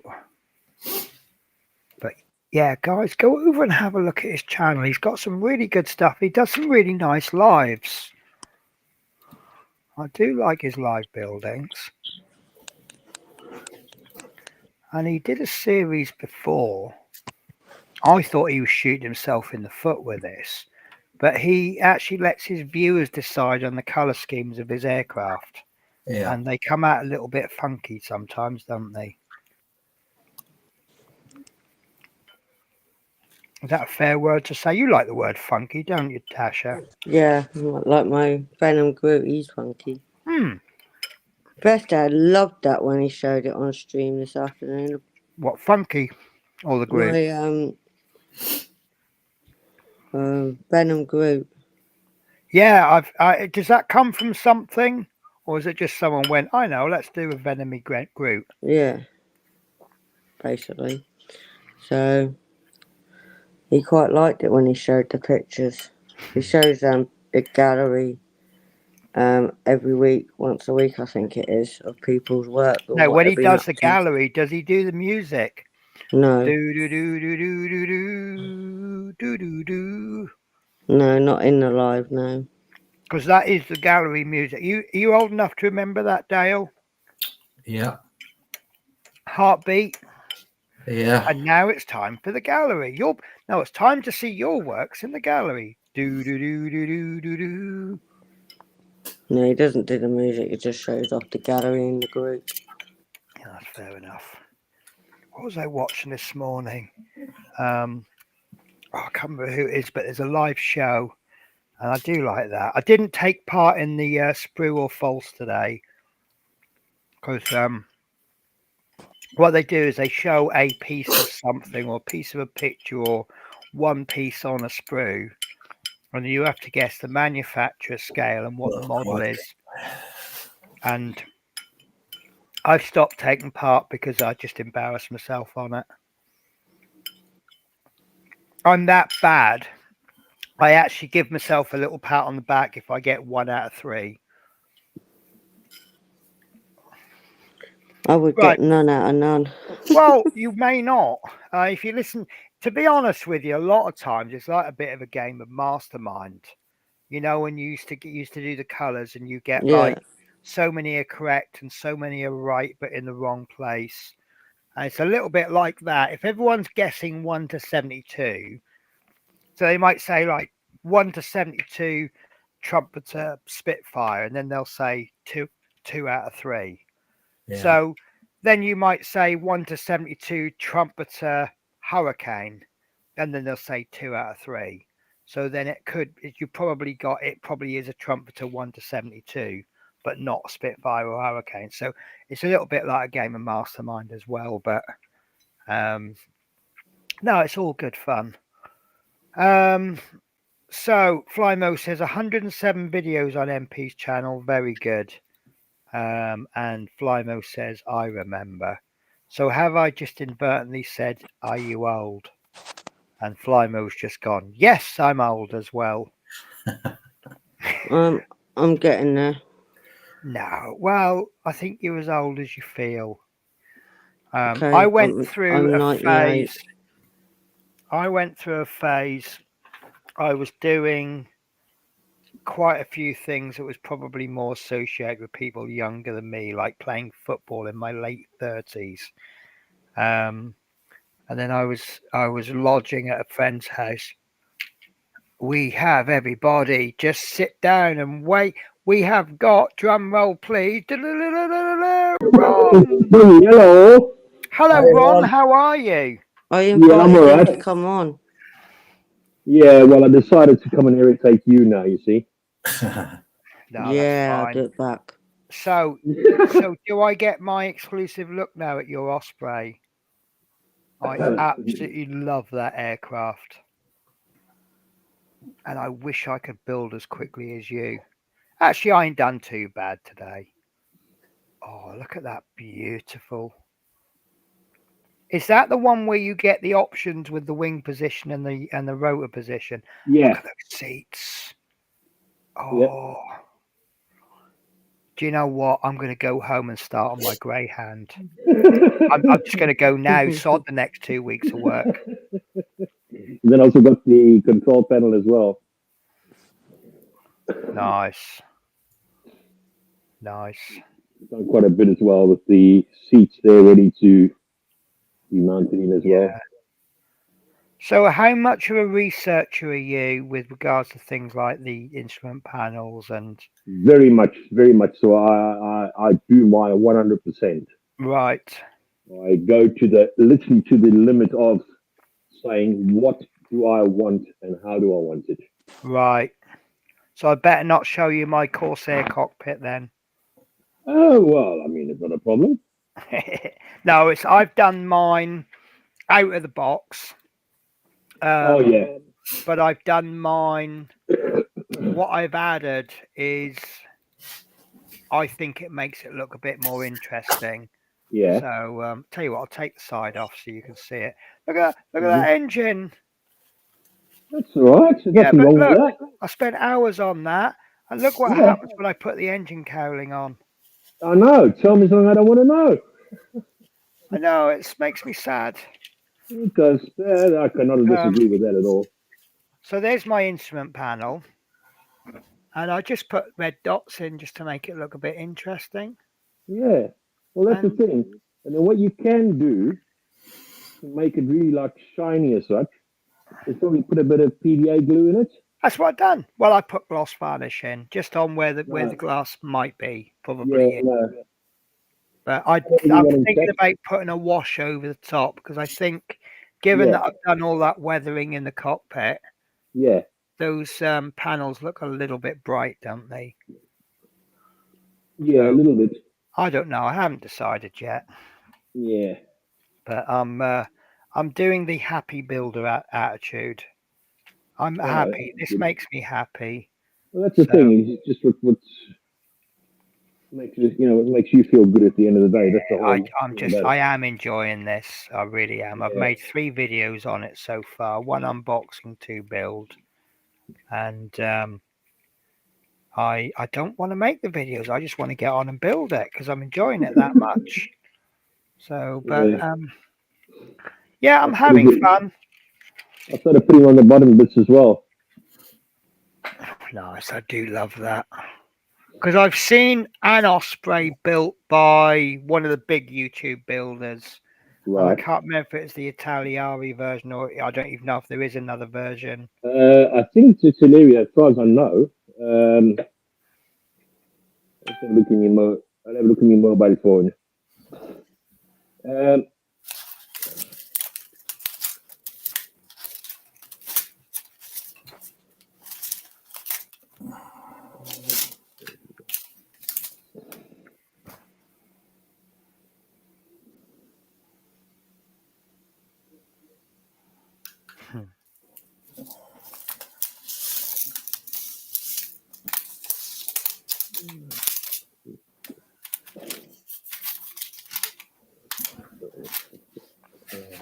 How you doing, Ron? yeah, I'm doing all right, mate. Not to complain yourself. Yeah, I'm okay. Oh, good. Good, How good, you good. doing, Dale? I'm all right. I'm just entering All some the others. competitions on another live stream. Try and win a printer. I'm just trying to see now.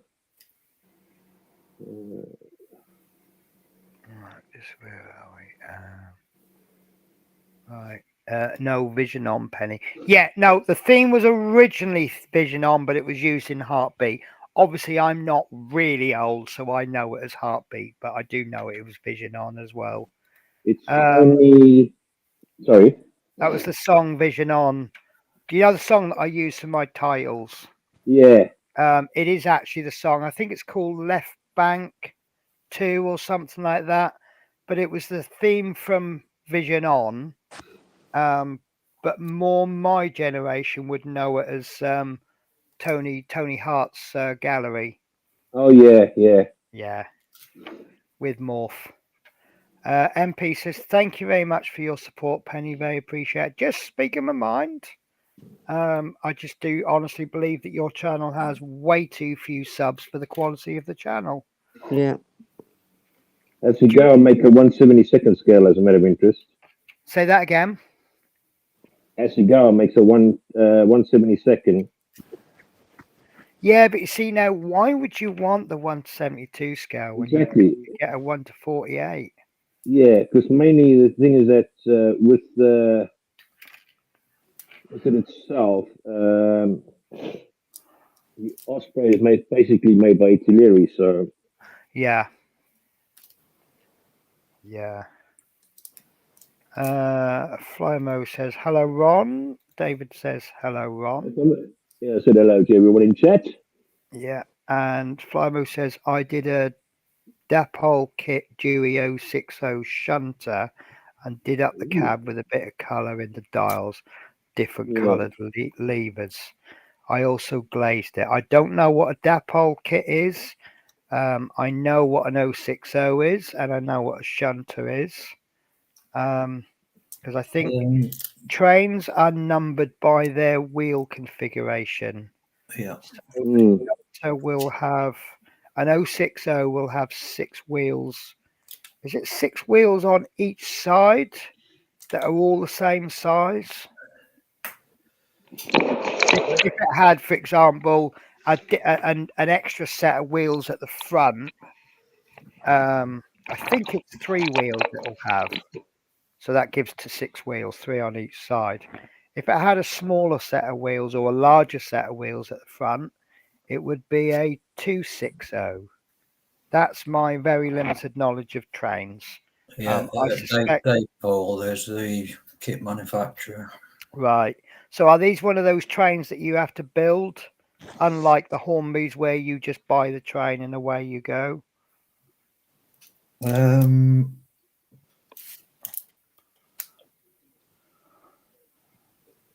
I'm not sure if Daypole actually do a pre-built, Right.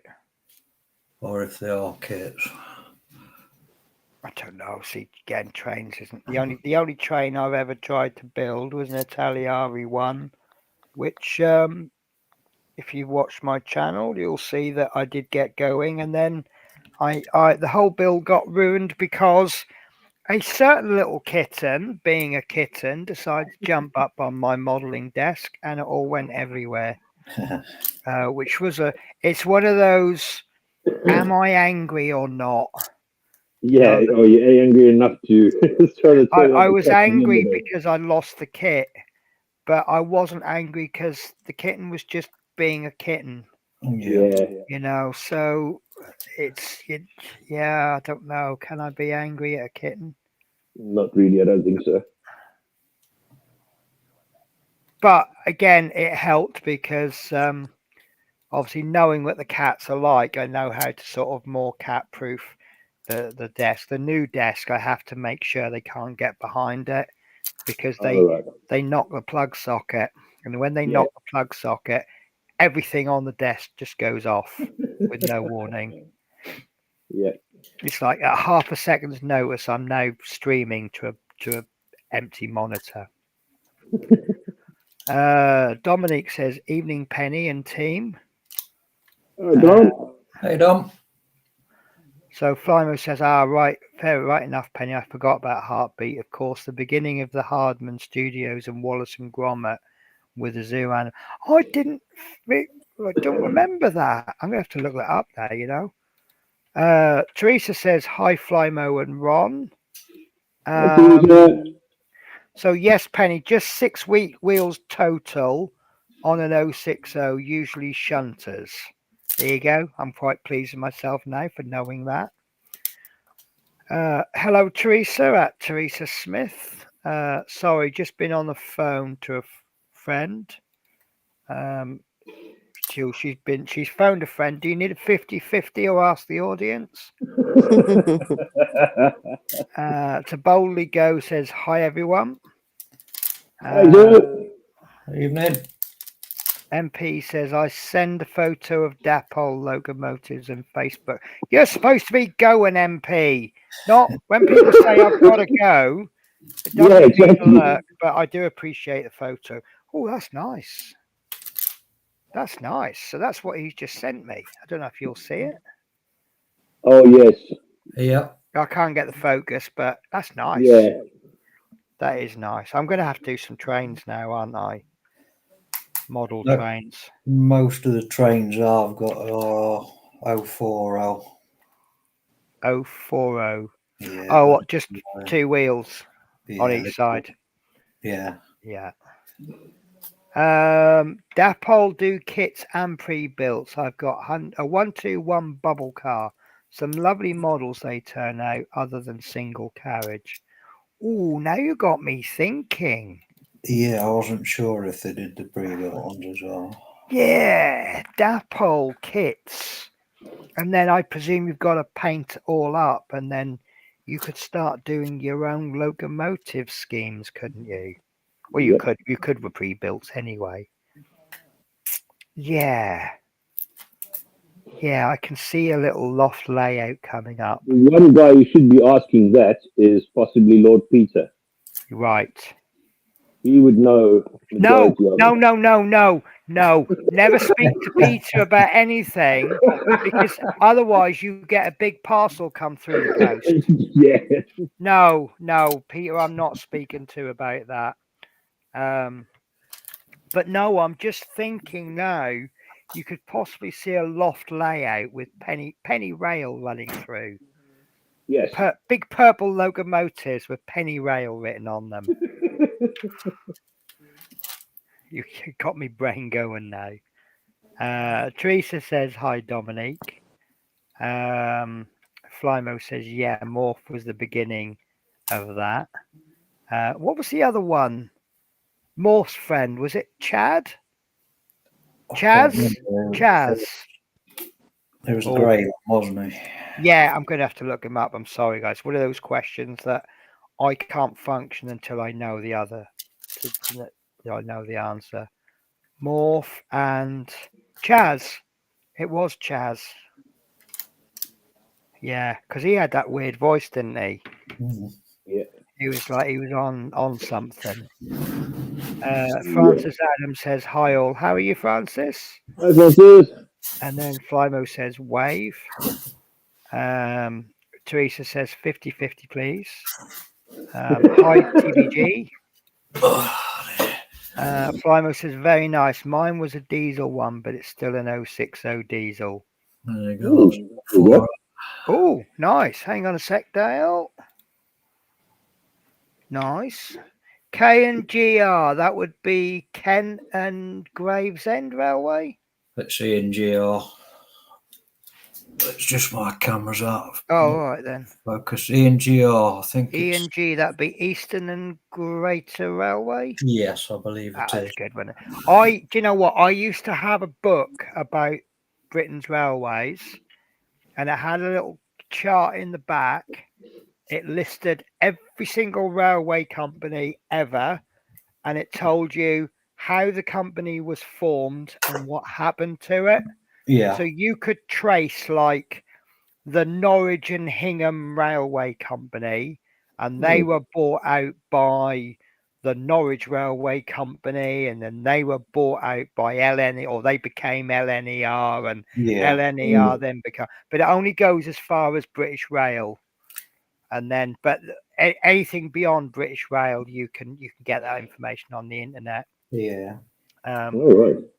It was a really good book, but I lost it and I can't remember the exact title. And if I ever find it, I don't care how much it costs, I'm buying it because it was brilliant. I'll tell you how good it was. It was actually borrowed from the library book, from the library, and I didn't return it in time, and they were fining me. And in the end, they sent a letter through saying your fine is now. They converted it to a lost book charge, and it was, and I just looked at it and went, worth it. And I didn't return the book. It was something like 30-40 quid. But I think if a book is relevant, is good information, it doesn't matter what the cover price is it? Oh yeah. David Markey says hello, James. MP says you have picture of N scale of the dapole. Really, that was good quality for something small. Francis says doing okay. Flymo says yeah, I can't remember the name, but I know he gets squashed a lot. That's right. Yeah, Chaz does get squashed. I think they both get squashed, don't they? No. But it's okay because they're made of plasticine and they can fit through small gaps and things. Teresa says hi, Francis. Flymo says it is a private owner's loco at Ron's modelling group, like Cadbury has theirs and the NCB. Ah. Oh yes, yeah. And that is the chat caught up for about 4 seconds. Yeah. Penny, regarding Scampton, I'll talk to you in the green room about it. Yes, yeah. Well, I want to end the stream now, just so you can talk to me about scamps in the green room. Oh, MP sent me another picture, has he? Yeah. Oh, that's still really good. That is an N scale train. Nice. Yeah, tiny. That is. Yeah. Is N scale about half of HO?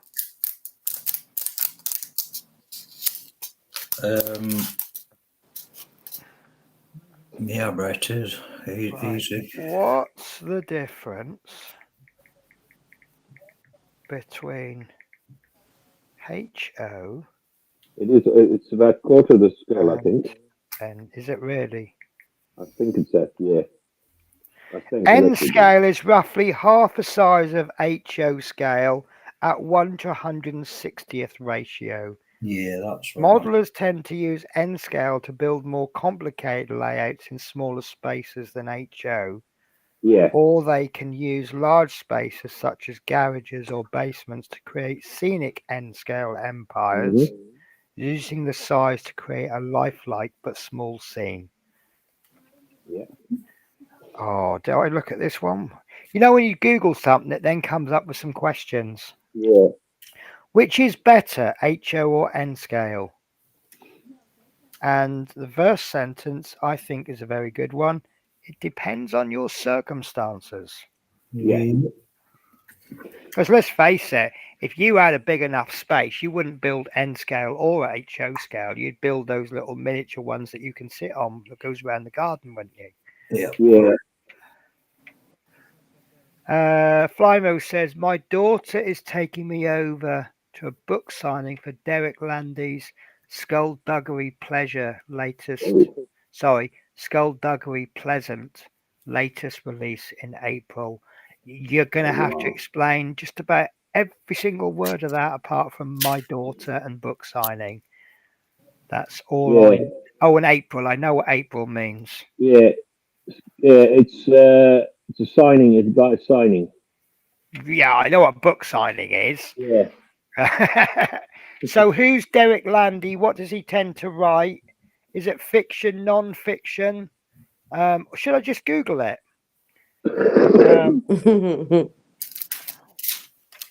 Flymo says, well, I respect the N-scale modelers so much in 16.5 millimeters and 9 millimeter. 009 fits N-scale track. 009 is like the narrow gauge and scale to 00 gauge. Yeah. Yeah. And then Flymo says, if only I could, Penny. I think that's a very polite way of saying, bloody look it up yourself. So what about a small scale railway, like the Garden Railway, in HO scale? You could do. How's that? So I could build an HO scale house and garden and then put a garden railway around it. You could. Working, of course. It'd have to be working. Yeah, I wouldn't even know where to start. No, I do know where to start. I'd buy a Metcalf cardboard house in HO scale, and that'd be the house. Won't we make a couple of nice ones as well? Well, I've seen, I don't know if they're cheap or not, but you can buy a bag of bricks, scale bricks from Temu. Oh, yeah. Yeah, you can, yeah. So, but I don't know if they work out about 50p a brick, which is about what it costs to buy a real brick, isn't it? Yep. I don't know. Because I bought a load of bricks myself for my one diorama So that I've done. is that like plasticky kit or is that a cardboard one? Cardboard, Metcalf. So that looks quite solid. Yeah, it is. They're a good kit if you don't butcher them. Yeah. If you don't butcher them. I don't know. The only cardboard kits that I've done before are found some plans on the internet. You print them off on good quality card, cut them out, and I was doing like a roller coaster. But I'm thinking about doing one because I found one for free, the Rover's Return, and I just thought I got to, haven't I? And you just print the kit out, just print it out on cardboard and just cut it. Yeah. Oh, we've got JC Bricks in the house. Hey, JC. Hey, JC. Hey, Dale, Tasha, Ron, and all in chat. And then MP says, like HOE is the straight line can run in 9mm end scale. I'll be honest with you. If you explain trains to me, you are talking to an absolute novice. Maybe we should have a stream one day. Whereas this one is Penny teaches novice how to make scale planes. Maybe we should have one MP teaches a complete idiot about model railways. No comment. They call them the short lines in high levels in mountains. JC Brick says sent PM Tash. Oh, now we're all interested. Or are we?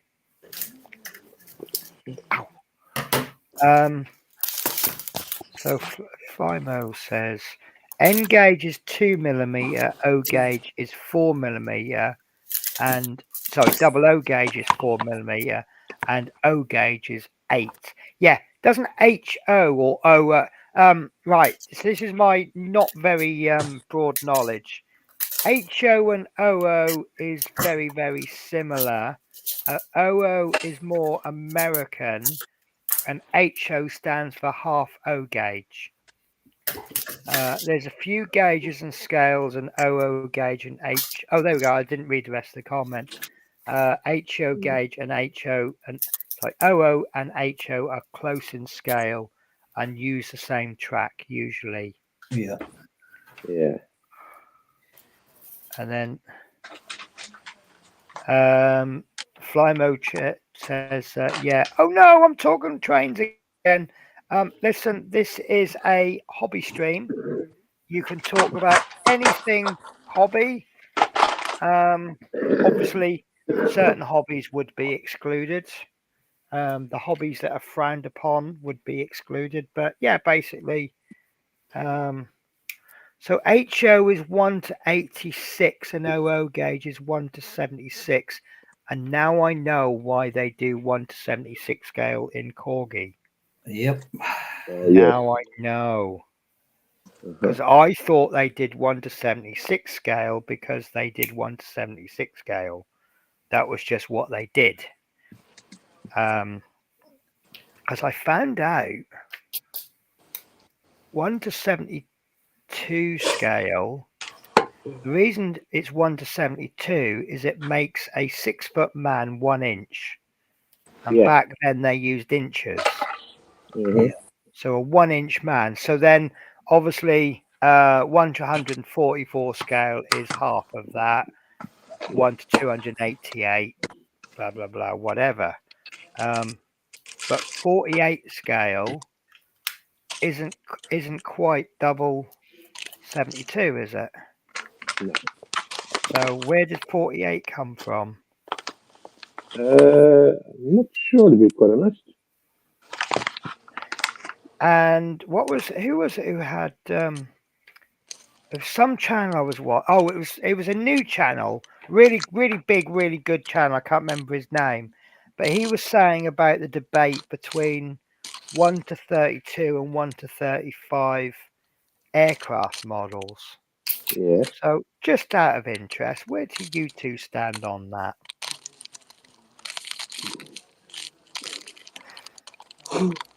Don't both jump in at once. It's fine.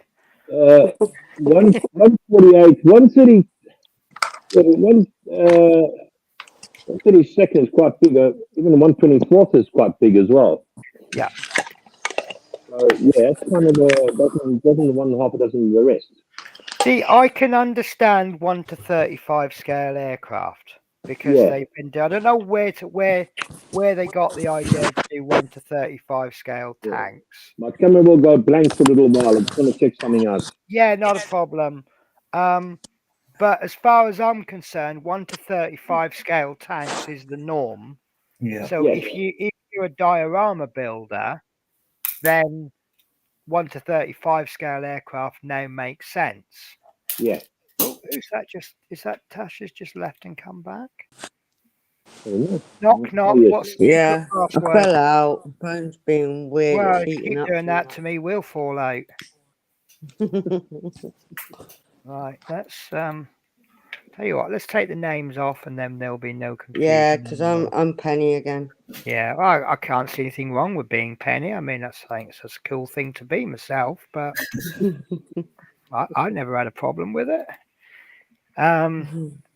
Yeah, so why don't they then do tanks in 1 to 48 scale? And why do they have 1 to 35 scale? No idea. Yeah, I'm not sure why. I mean, I think they do 148 scale tanks. Do they? Yeah.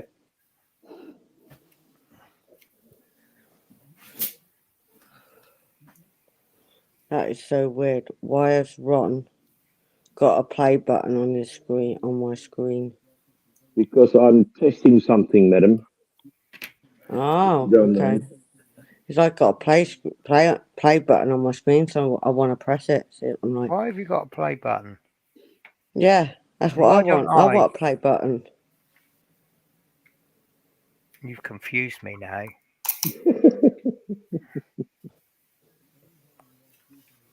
I think Flymo's just given us the answer earlier on, but I'll go all the way back to the last bit of chat I caught. JC Brick says, "Hey Teresa, MP model plastic whose claims he had to go ages ago says HO is 1 to 87 scale. Flymo says HO is 1 to 86 and no gauge is 1 to 7. Yeah, it's hardly any difference with there, is there? Yes, I've seen the Corgi cars and trucks on layouts. MP says HO is the same size but runs in a straight line because the radius curves are more small, very tight. And then like Z scale is 1 to 220 and runs in 9mm track of N scale. Blimey, we're getting really technical here, aren't we? Flymo says, yeah, and 1 to 50 scale next to 1 to 48. Is it from metric to imperial? That would certainly make a lot of sense.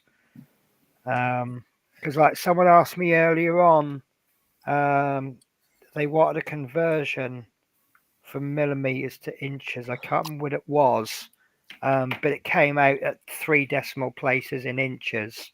Yeah. Well, you couldn't measure that with a ruler, could you? So the only thing I could really say was cut it slightly too long, trim it down to the exact size, and then that plank, use that as a template for the others. But I think that's a carpentry trick, isn't it? You cut one length of wood to the exact measurement and you're trimming it and whatever, and then you use that as a template. JC Brick says HO is 1 to 87, not 86, and OO can be 1 to 76 and 1 to 72. There is 1 to 48 scale tanks. Tamiya do them.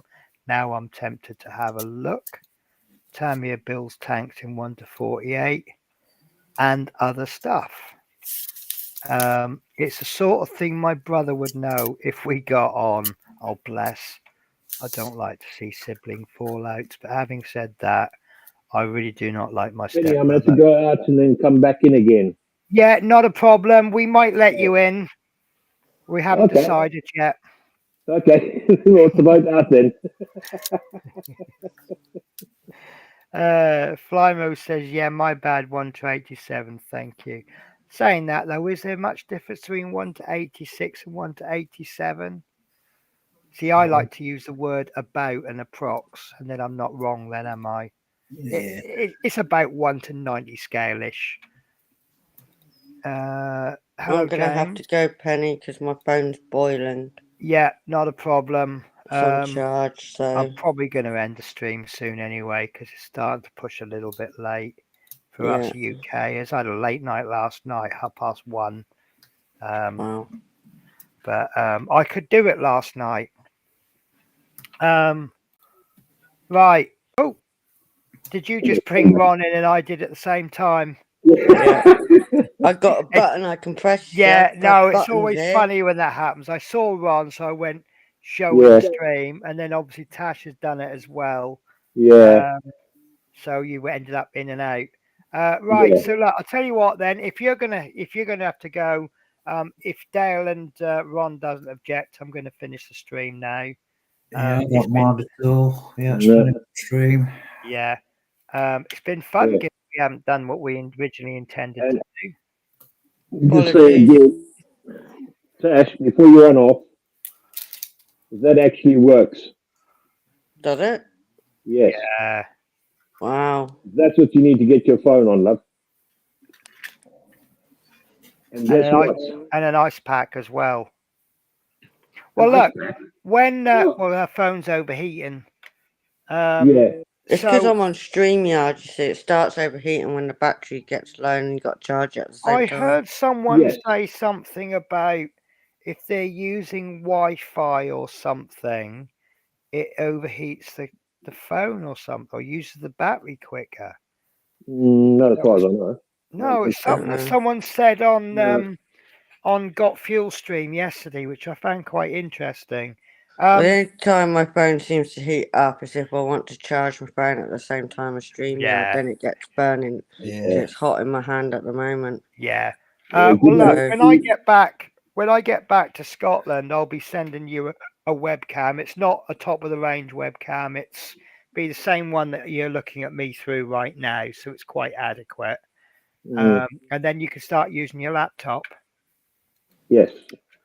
And then actually what you can do is I'll try and see if I can stretch to one of these boom arms. So you can put your camera on the boom arm and then use your camera. I mean, I don't know what yours is like, but if I was to use my built-in camera, it would look something like this. Yeah. Don't know, I've not tried it. Well, the only thing I don't like about my camera is it's fixed. So if I want to move that camera, I've either got to tilt the bit open or move it side to side. That's what I've got to do with mine. Yeah. Whereas with this camera, no, not that camera. That's the one on the boom arm. With this camera, if I want to move it, I just move the camera. Yeah. So that's the only thing. But if you can set your laptop up so it's in just the right position for you to chit chat, and then you've got your overhead camera, and then you'll find operation of Melon so much easier because you've got more of a screen for it. Yeah. Because I know you struggle with that, don't you? Yeah, it's all in bloody German right now, so I'm guessing are you in German? Because mine hasn't gone in German once today. Mine not unless I've one of them, innit? Everything's in German. Right, what's this button for? So I'm just clicking on them. And I can't change it back to English. No, but it's a lot easier if you use a laptop. Right, I'm going to do a chat. I can never say that. I'm just going to go, Penny, if that's all right. All right, then. Take care, Tash. Yeah, lovely having you. And you too. Bye. Oh, Dale, I think that's the first time I've seen you. It might be. It's not rough my show face, but no, you don't often, do you? That is a very good beard, though. That's quite impressive. No, that's that is a knowledgeable and wise man beard. Yes. Right, I'm going to catch up on the chat so that no one's wasting their key pressers, and then I'm going to finish the stream. So Flymo says yes, the old Triag and Hornby Dublo was 1 to 72, if I remember right. I MP think is so, yeah. definitely going Yes. now. I'm going night. Yeah. And then Flymo says, yeah, I was going to say I have to get off. No sleep through the night and woke all full of flu. Oh, bless you. Oh, Well, sleep will help with flu, among yeah. other things. Mhm. And I've just completely lost the chat there. Full of flu. Flymo, thanks for having me in. Absolutely anytime, Yeah, Flymo. you're welcome, buddy. Maybe we'll get to see you on the stream one day. Hmm.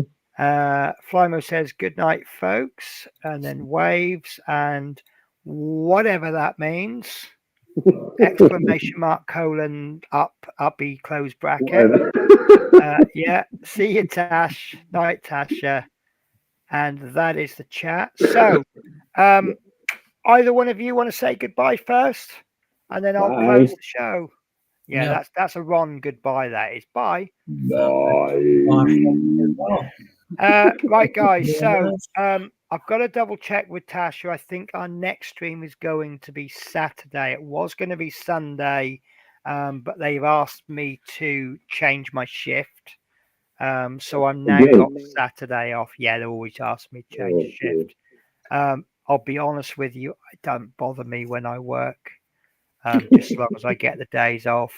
And Sunday is Easter Day, and apparently it's a lot less busy on a Sunday. It's money for nothing when you work things like Easter Sunday. Yeah. And then obviously being Saturday, it's a day before Easter. I won't be gorging chocolate, will I? Far too early for the Easter eggs. Right, guys. So thanks ever so much for everyone who took part. Thank you very much for those that just watched. Your support is as appreciated as anybody else's. But also thank to my 3 panelists, Tasha, Dale, and Ron. Take care, guys. See you again. Bye. Bye.